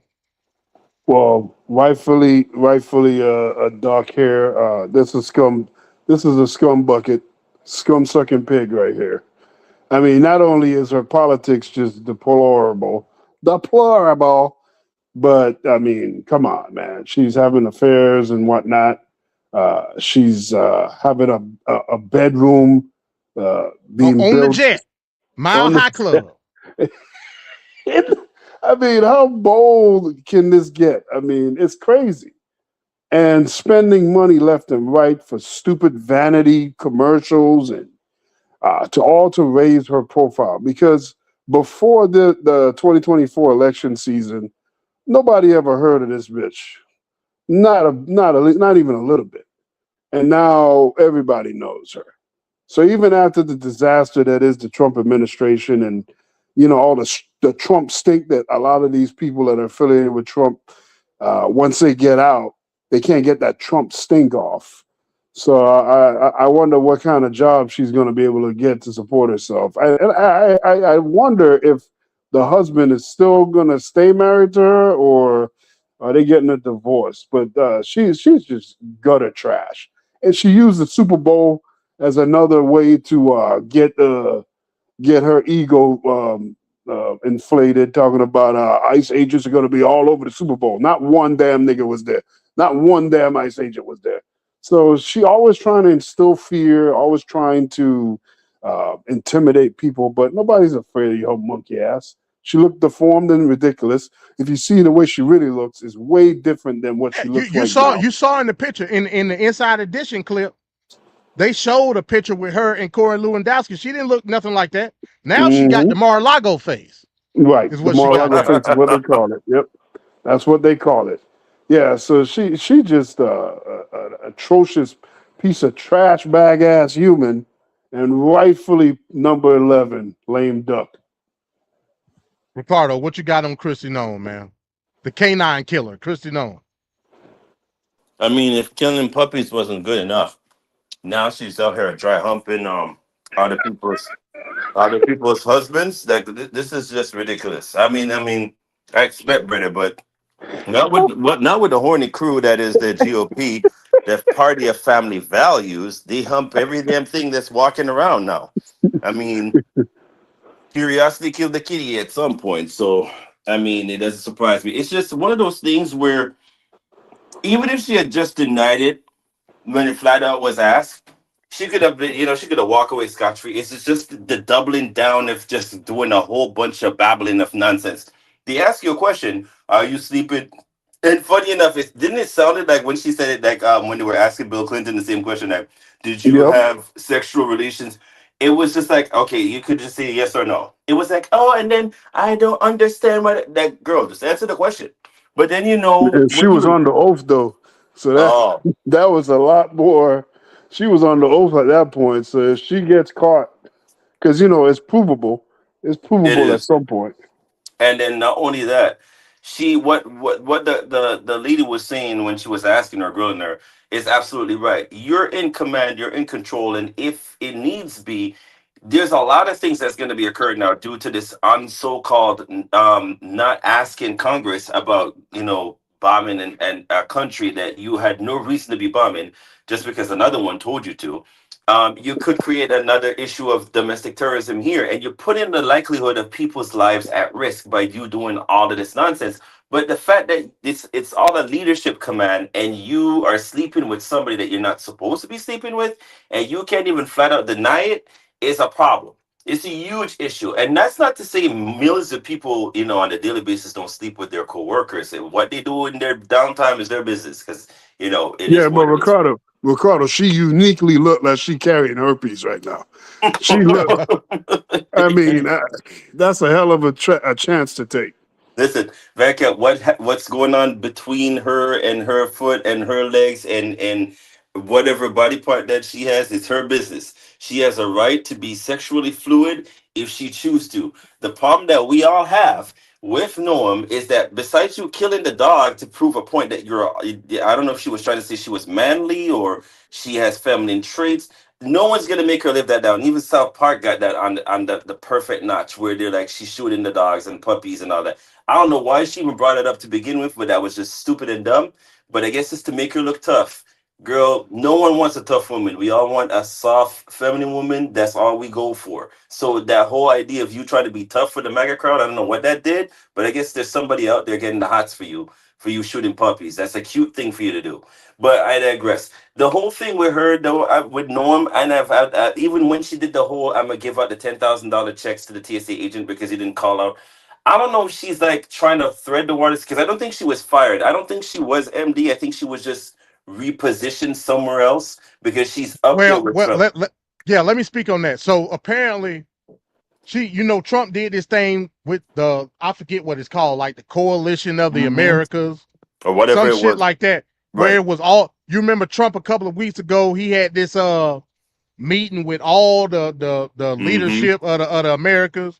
You had Milei of Argentina was there, Bukele, El Salvador, all the Mexican president, she was there, Sheinbaum, all of the people, all of the leadership of the Americas was there. Apparently, she's supposed to be like a director of that, which is symbolic at best. It really ain't no job. No, the shit is made up. But to your point, Ricardo, yes, it's been reported that it was bad blood. A couple of weeks before she got fired, it was saying that she got into an argument with Stephen Miller about some shit. So it's been bad blood. And going back to Corey Lewandowski been a womanizer. You remember in the 2020 campaign, he was the campaign director of the 2020 campaign. It was saying back then that he was fooling around with some lady on the campaign staff at that time. So he been on this shit. Then when Noam hit the scene, he said, "Hey, look, baby, don't worry about it. I'm gonna get you to your Mar-a-Lago Faye. I'm gonna make you a bad bitch." And you know what I'm saying? That's what he said. And ever since then, every time you see Chrissy Noam, somewhere lurking has been Corey Lewandowski. So that's just what it is. Remember, when Tom Homan took over, he took the shot. Y'all remember? He said, "Oh, I ain't here for photo ops." He was taking a direct shot at Chrissy Noam. Oh, I got you. Yeah, so they been on her ass for a long time. Yeah, it's crazy though. I mean, it's one of those things though. But then they say absolute power corrupts absolutely. So to me, it doesn't surprise me, but I expected better from her. seeing that, we've known, we've known Noam for a long time, but we just didn't know she was going to go stoop to this level of, ass kissing to the Agent Orange. But it is what it is. It's one of those things where you fall from grace. Remember the Spitzers and whoever was before her. We all said the same thing. They're all gonna eventually come out of this, writing a book or getting some kind of major deal to say, "Oh, I had no idea at the time when I worked for Trump that he was gonna be this way," and they're gonna go on this whole kumbaya tour that they usually do. For me, I hope the people remember the kind of things that they all did, including what Noam said, what she's done, whatever book she's written, she's done. They all need to be accountable. But to me, she does deserve the lame duck for one reason. You can't hold a truth if you can't hold a lie and you work for one of the lioness presidents we've ever had of all time. There's something wrong there. Even if you're under oath, there's where you can circumnavigate without answering the question. But the fact that you doubled down by babbling about much to do about nothing says a whole lot about you, Noam. Again, whatever you do, sexual proclivity wise, is none of our business. We don't care. But like we said to Bill Clinton when he was in office, once you are in a power position like you were, you do hold a certain. We hold you a certain to a certain extent. The caliber that we hold for you is up there high. You were in charge of what? The Department of Homeland Security? Is that what she was in charge of? MD and Venkat? I could have sworn she was. DHS secretary. Right. Yeah. So it's not just any rinky-dink position you're in. You're in charge of the position where it was put in place to protect this nation or country when we had a terrorist group came in and infiltrated using mechanical aircrafts that are flown every day on a daily basis, carrying about 1 million people. This is not a rinky-dink job, ma'am. You're literally taking care of the ports, the airports, the railways, everything else that deals with transportation, much alone the border, much alone everything else, including the airspace and everything else. You are in charge of a major department. It's not a joke. So when she goes on and do all these random nonsenses that make no sense, Trump has every right to fire her or reposition her, as we've come to know. But we expect better, and we especially hold you in a high regard as well, Noam, because you were a woman. And we always try to say, when women go in certain things, they're not going to do with certain things that men do and do. You didn't really do that much. And so it's disappointing to even see you fall from grace the way you do. But shooting puppies is one of your favorite things to do, ma'am. So I hope that puppy is somewhere. All dogs go to heaven. I hope he's looking down at you when you fall to the precipice of hell, and I'll leave it at that. Well, I'll say this, Ricardo. You said something that I disagree with. It is my business when you spending tens of billions of dollars on a jet, and then you having it retrofitted with my tax dollars, so a dude can mount you in the damn airplane. It is my business. And bend you over and do the doggy style. There's a whole position to the doggy style position in a jet. But I applaud her. I've yet to join the Maha Club. I do agree with you. In some extent, yes. In some extent, no. Do we need to know that President Trump is banging Melania in the Air Force One while Iran is being bombed, and we possibly could get hit someday with a trajectory of a missile in California? Yes, in some sense. Do I need to know the dirty details of what you're doing? No. We all know Melania is not banging him at all, period. So, that's a farce. And anyone want to argue with me, anyone, MAGA maniacs want to say, "Oh, but she's beautiful." She is not having sex with that man. Not for nothing. It's an opinion, and I stand by it. But I digress. Yeah, she was Secret Service, bro. That's already been reported. Secret agent, man. That's who hitting Melania. That's just what it is. She ain't sleeping with that old geezer. There's no way. But I digress. But yeah, you have a point. I'm at 50-50 on the line. Should we know, yes, what she's doing with taxpayer money? But do I need to know the dirty details? No. But what I'm more concerned with is the fact that she's not doing her job correctly. Remember, lest we forget when they did this whole what was that facility they had down here that they were trying to build, and then for the Supreme Court shut it down near the Everglades, that whole thing they were trying to build for these alligator aquaculture. Yeah, whatever you call it. She was also down here doing the whole the whole parading for it. And I'm like, but this is not going to go anywhere, because eventually people are going to be like, why are you building on sacred land? One, it's not promised. It's actually sacred land that belongs to the actual, Aboriginal people that were here, God knows for how long. But again, she was the champion of the cause. And then she was the same one that was going on when that poor guy, well, I shouldn't say poor, but the guy that got, sent to El Salvador, which I'm not even sure if he came back yet. That whole thing. And then she was saying there's a whole bunch of stuff she's done. And if we look back at her actual, what you call it? What's the word I'm looking for here? Track record. The track record, the portfolio, It's bad. It's literally terrible. If we go through the list, the guy that got deported, she's telling people to self-deport themselves for what? $1,000. Like, are you kidding me? If you want me to self-deport myself from this country, give me at least 10K to 20,000, maybe 50,000. I'll leave quickly, because I mean that's money I could use towards building myself back in another country. But I digress. There's a whole bunch of stuff she's done that I've said didn't make sense to me. But it's the fact that the man, Agent Orange, that's at the top, signed off on most of them. Again, it says a lot about both. He didn't. Again, what I tell you in the beginning, Taco, Trump always considers optics. The optics that Kristi Noem was putting out were very bad. That's just what it is, and it made the administration look bad. So she had to go. So the one time she never answered the question, and then she answered the question, and it's more than that. You just got finished talking about all the debacles that she done had over the course with little over a year. All the debacles, pretty much everything that was negative of the outlook of how we view, especially with this whole ICE situation. It falls under the buck stops with Kristi Noem. That's a fact.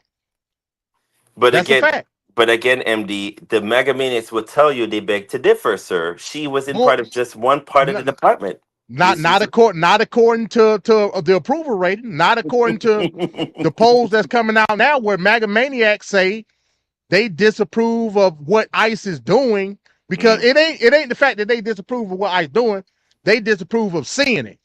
That's a fact. So when they shot everybody else, it wasn't a problem. But when they shot the one white lady in the car and she died, now it's a problem. It's bad optics. Why you think Tom Homan is there? Vancat, you got anything else on this? No, that's it. Okay. The second course coming out for the duck.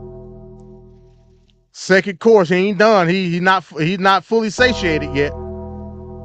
He got one more heading up in a 2-course meal, I guess you would say. So let's get to the next one.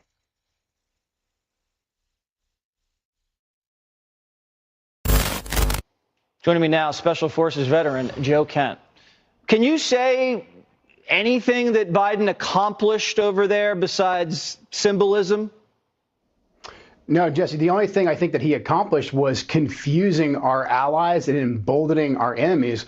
Like you pointed out, he handed $100 million essentially to Hamas. At the same time, he says, hey, Israel, don't go too hard on these guys. Don't overreact and go after them after they murdered, nearly 2,000 of your citizens. Biden also refused to acknowledge the fact that there are likely American hostages being held right now by the very same people he just handed $100 million to. And also, he refused to address Iran. He refused to address Qatar.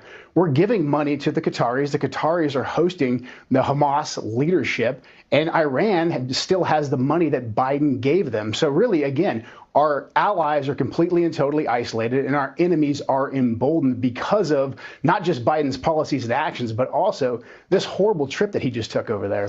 Maybe the $100 million to Hamas was just a down payment for the ransom. We have no idea what's actually going on. But what do you feel about these guys snubbing the president?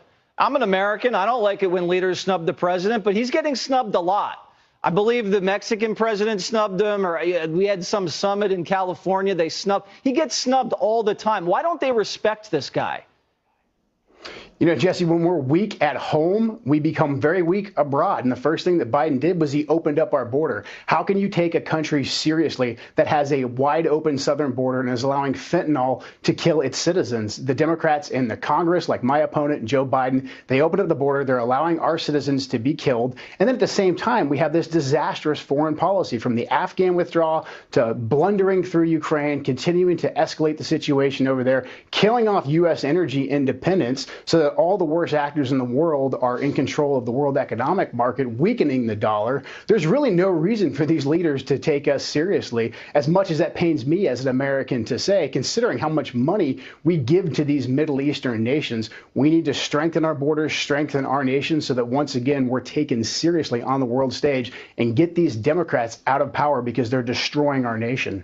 Are we ever going to have peace in the Middle East? I'm beginning to think when I'm dead, it's going to be just like it's always been. Rockets and riots, and it's never going to stop there, is it, Joe? To a certain extent, it won't. But look, what President Trump did with the Abraham Accords, allowing the Israelis and the Gulf Arab states to come together to form a peace and an alliance against Iranian aggression, that was putting us on the right path. And then also not being afraid to use force, like taking out all of ISIS, taking out Qasem Soleimani when necessary, but avoiding these endless wars and always supporting our great allies like Israel. This is what must happen in order for us to have any degree of peace in the Middle East and stability back here at home. All right. Joe, thanks so much for joining us. Thank you. Welcome back to Live Now from Fox. We wanted to share this breaking news here with you, as top counterterrorism official Joe Kent has resigned. We're learning this within the past hour here. Joe Kent, the director of the National Counterterrorism Center, announced his resignation today, saying he cannot in good conscience back the Trump administration's war in Iran. Kent shared in a social media post saying Iran, quote, posed no imminent threat to our nation, and it is clear that we started this war due to pressure from Israel and its powerful American lobby. There was no immediate comment from the White House. We do have his full statement here that I wanted to share with you, and I am going to ask my producer to get up on the screen. There it is.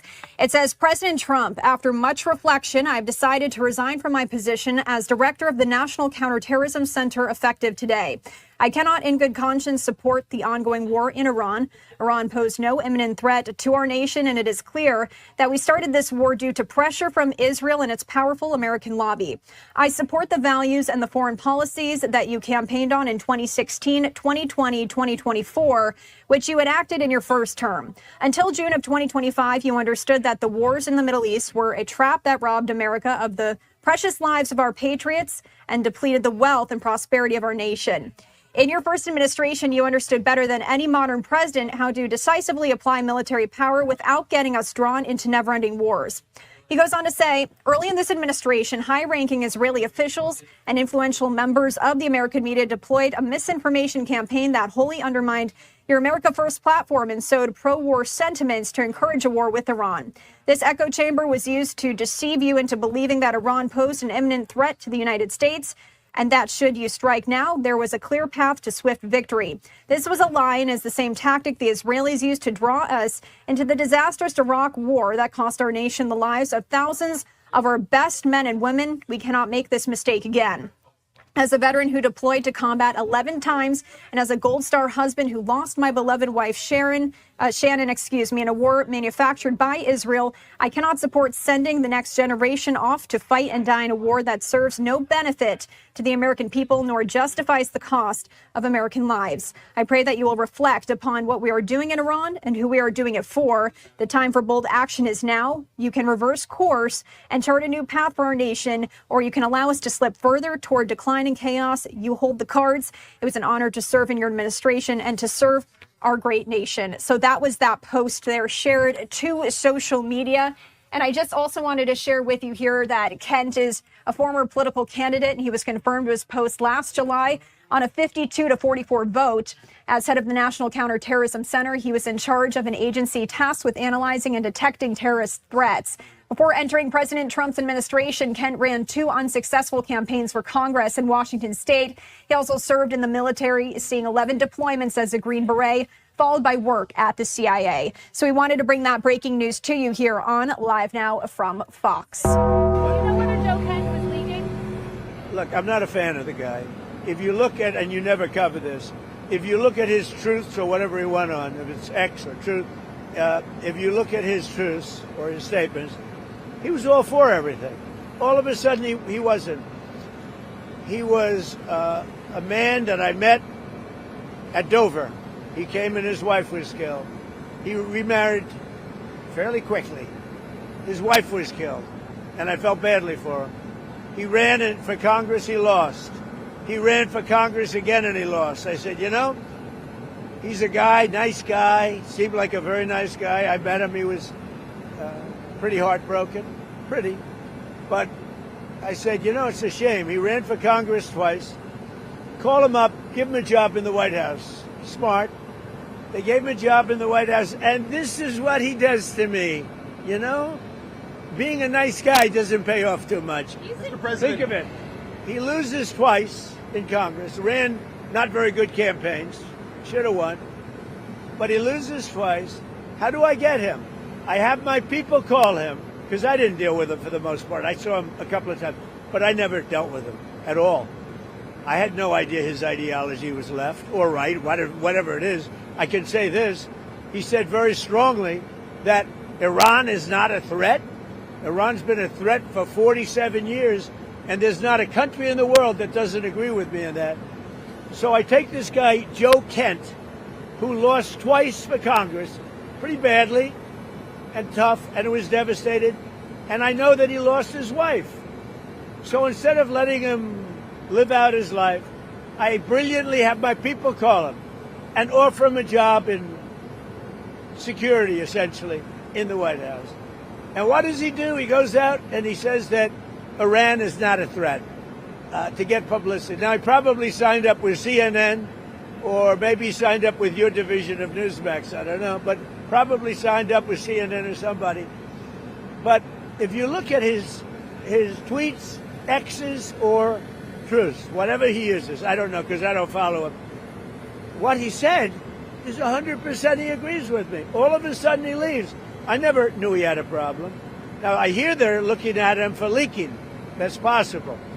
But just so you understand, just to put it to rest, he lost twice badly. He also lost his wife. He's remarried since. He lost his wife. I felt badly for him. So I told my people, reach out to him, give him a job at the White House. This is the thanks I get. Any other questions? He said Iran was not an imminent threat, that's what the intelligence showed. I think it was an imminent threat. I think that Iran, if we didn't bomb them with the B-2 bombers, now that set them back, but if we didn't hit them with the B-2 bombers, they would have had a nuclear weapon within 2 weeks to a month. And if they had a nuclear weapon, they would have used it as soon as they got it. The FBI is reportedly investigating the former director of the National Counterterrorism Center, Joe Kent.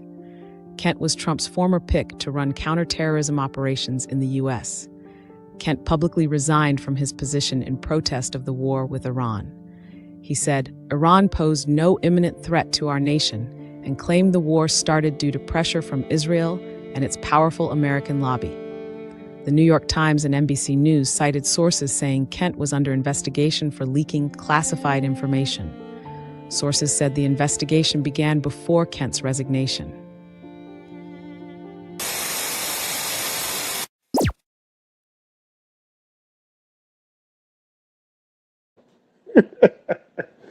Now you see, MD, that's a classic Trump breakup speech. You see how he dogged him out. He dogged him out. But he kept repeating the same bad thing that happened to him. He lost twice. His wife died. I felt bad. His wife died, and then I felt sorry for him. But now, remember earlier in the show, I talked about how with the messaging of Democrats, it's about just saying something over and over. And he did that in one speech. Usually, we're talking about multiple appearances. Trump took it upon himself to repeat himself multiple times in one little speech. Wow. Now let me say this real quick. Some people might say, man, why are you making Joe Kent a lame duck? Like he's principled in what he couldn't in good conscience continue to be in the Trump administration after the strikes jointly with the United States and Israel. Well, I played the Jesse Waters clip first for a reason, because he contradicted himself. In said clip, that was 2024. Biden was still the president. Yep. He clearly said, even endless wars, all that cool. He clearly said in that video that Iran was a threat. As a matter of fact, he made emphasis saying that Iran was the threat in the Middle East. Now all of a sudden they ain't no threat. Even so much so where now you risk going to jail, leaking information to who, I don't know. You know what I'm saying? Now you being threatened with imprisonment. That's just what it is. Now let's remember, his department is under Tulsi Gabbard. Tulsi Gabbard was his boss. Tulsi Gabbard is also a undercover communist, and was saying that Russia was no threat and we shouldn't be involved with Ukraine. Saying basically all the same shit Joe Kent was saying. Now, Joe Kent wasn't saying that in 2024. He's saying it now, and now he done hit all the shows. He been ever since he got fired. He been on Tucker Carlson and Megyn Kelly and Alex Jones, all the kooks. he been running around.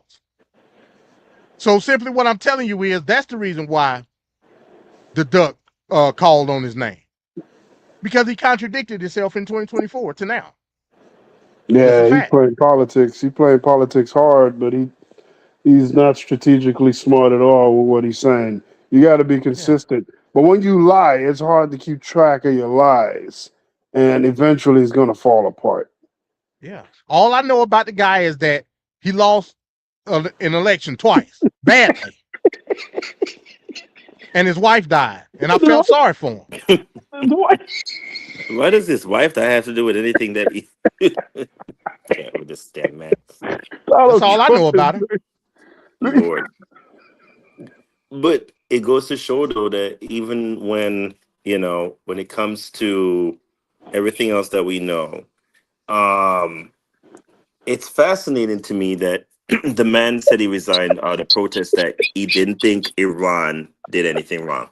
You think he would focus mostly on that? It's mostly that the wife died and I felt sorry for him, which has nothing to do with anything. It's just the whole line. That's not funny, man. So, I mean, Trump always focuses on the most, nonsensical, vanity-feared foolishness that has nothing to do with anything.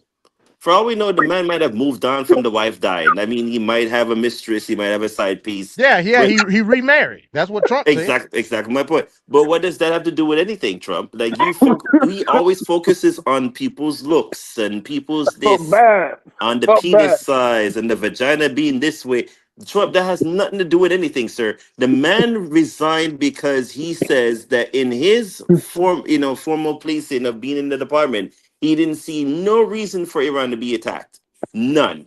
There's no intelligence that stated that Iran was going to do anything. But you said, no, I felt sorry for him because his wife died. And I just wanted to be the good guy for once. And I wanted to help him and swoop him under my wings and make him feel better. I'm going to bring him to that. No, Trump, this is just another distraction for me all over again. You check out the part that Trump said, I don't follow him. I don't know what he was if he was on X or if he was on Truth, but I don't follow him. But he said all these things. But how do you know? How do you know he was posting these things if you weren't following him?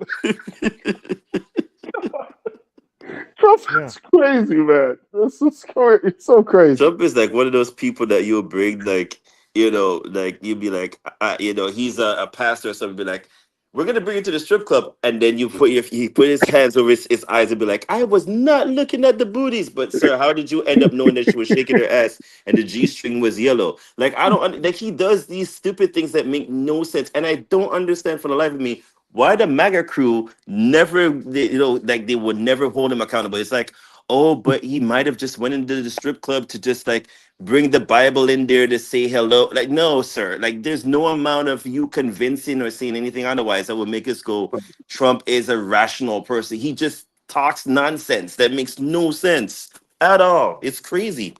The man lost twice, man. And then his wife died. Bad. No, he lost twice badly. It Yeah. ain't just that he lost badly. And then he told his people to call him because he didn't talk to him. He had his people talk to him, offered him a job, and then look what he did to me. It's always about Trump. Look what he did to me. Oh my God, Trump is such a damn narcissist. Oh, And Always, and always. Trump heard, he don't know where he heard it from, but Trump Yes. heard that he may be being investigated for leaking. and then remember that interview happened, and then the next day they said the FBI was the investigating. next Yeah. day he The did a irony Mueller.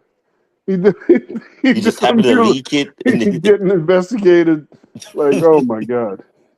to show you So, how vindictive it is. He's a very revengeful person. Anybody who see that Yes. damn Agent Orange Taco, he is very vindictive. Always have and always will be. Petty. So there's that, man. Hey, lame duck number 11, Kristi Noem. Lame duck number 12, Joe Kent. A double duck for the night. And hey, that's our show, folks. That is our show. That is some legit ducks. That is some legit ducks, man. That's certified. Hey, I appreciate everybody coming through tonight. Don't forget to hit that like button on y'all way out, man. Like, I've been doing some pretty good numbers. These I figured out something, man. When you do YouTube lives instead of like StreamYards, you get more traffic. Yeah. And I've been noticing that with the videos I've been doing. That hell, I just been babbling. To be honest with you, you know what I mean. But coming up with topics. But hey, TLP is the main show. TLP is where everybody need to be. So I think we done figured out a correct formula for the show. So I think we can be more consistent if we stick to this day and this time. It'll work out for everybody. So next week, if you or anybody that you know has suffered from TDS, reach out to Tate Fist Politics. Next week's show, Tate Fist Politics, episode 10. I'm sorry to inform you, you've been diagnosed with Trump derangement syndrome. We're going to break down the symptoms of TDS. We're going to reveal the history of the original strand of TDS, which is ODS, Obama derangement syndrome. And we're gonna compare the two. Yes, we shall. And see if we can come up with a cure. That's gonna be our goal for next week. Mm. We're gonna see if we can come up with a cure of TDS, and maybe we can get all this said and done. But you can't come up with a cure until you collect a sample from the original strand, ODS. That's what we're gonna do next week. We're gonna collect samples, and we're gonna do some blood work. Be sure good to get to get some Black Sun in here. Hey, if Black Sun is willing to join, hey, I put the invitation out. Matter of fact, that'll be my next live. I'll do an invite.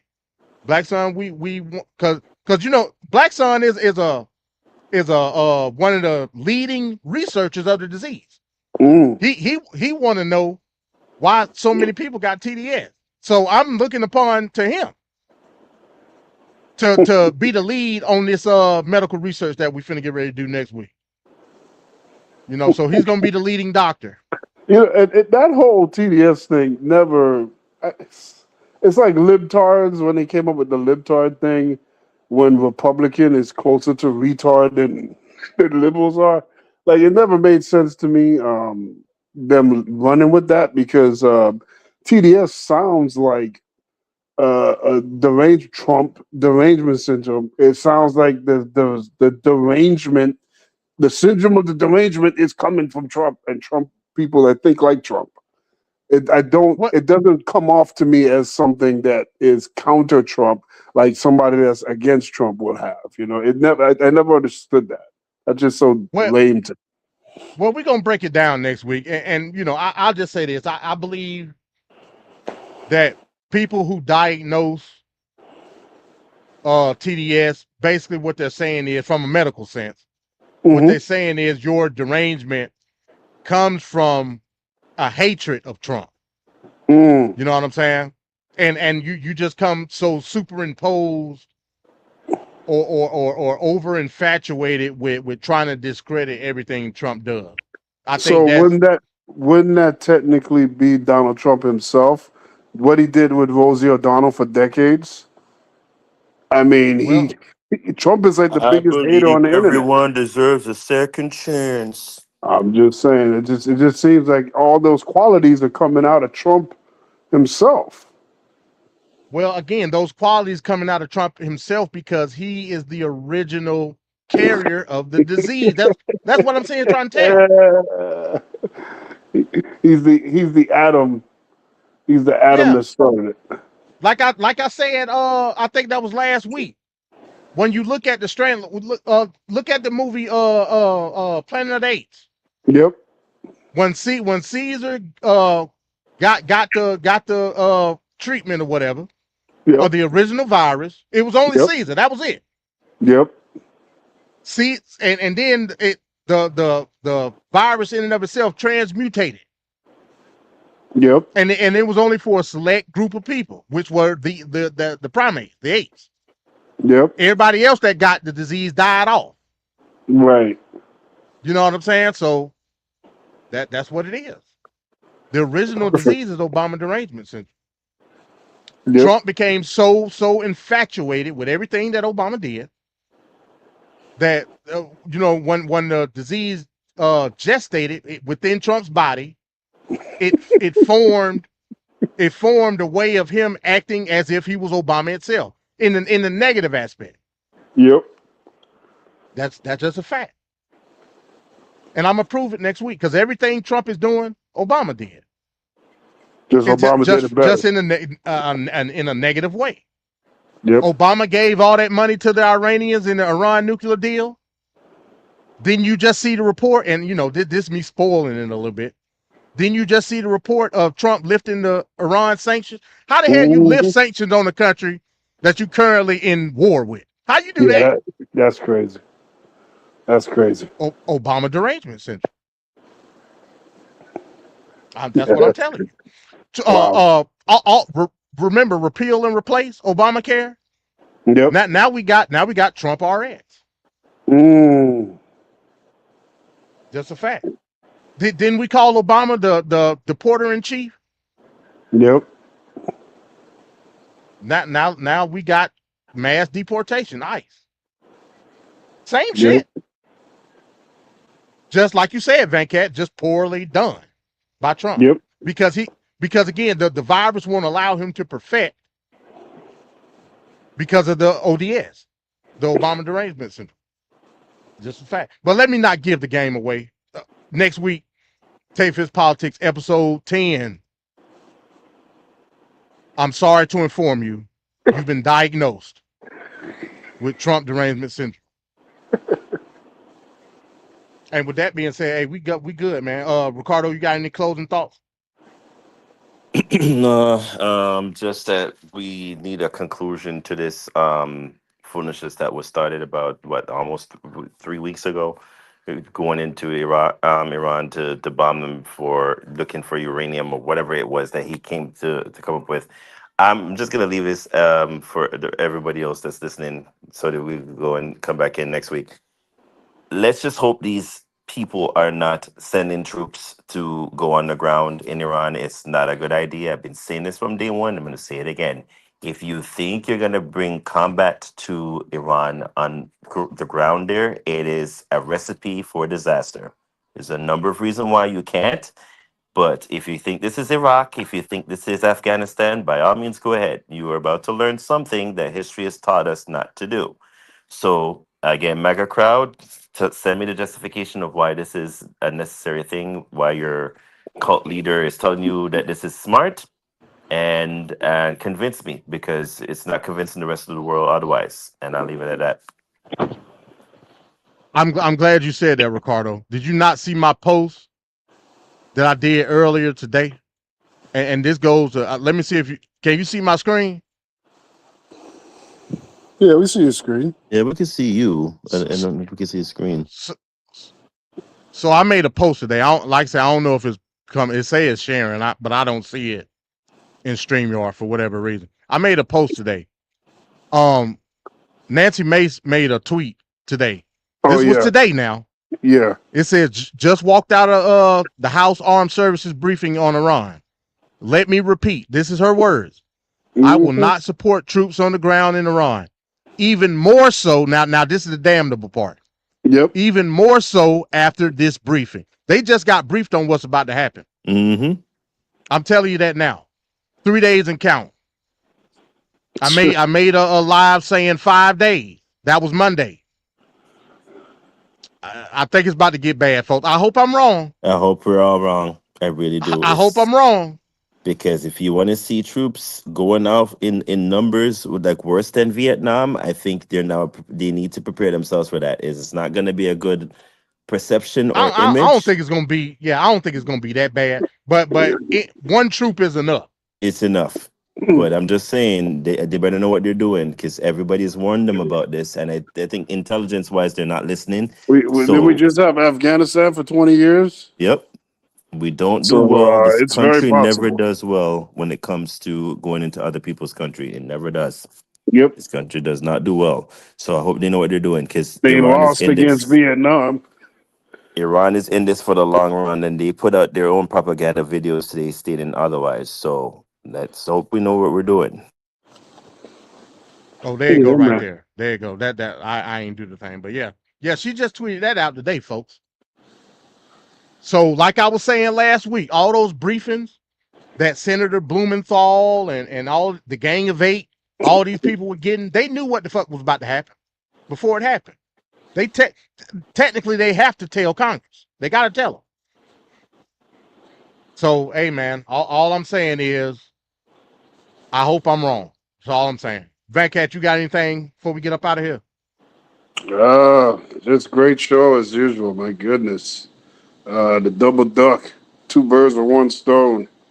Awesome. And all the topics. I like the rapid fire segments where we get in some quick hits on some stuff that's going on. I think that's great. But yeah, that's a great show. And I fear that what you're saying is real and it's going to be bad, man. I don't see anything good coming. I don't see anything good at all. Yeah. So. You thought gas prices was bad last week. If they put troops on the ground, disaster, man. Disaster, bro. Disaster. Yeah. But remember, always remember this before you go to bed. If Trump was to lie to you and the Democrats were to tell you what they're going to do, I would vote for Trump again. Just remember those words. And don't forget, Trump is low prices, Kamala high prices. But you better know it. You better know it, man. You had better know it. With that being said, hey, man, Ricardo, peace to y'all. Vancat, everybody in the chat, hit that like button, subscribe to the channel for more Take This Politics. With that, I say peace. Peace.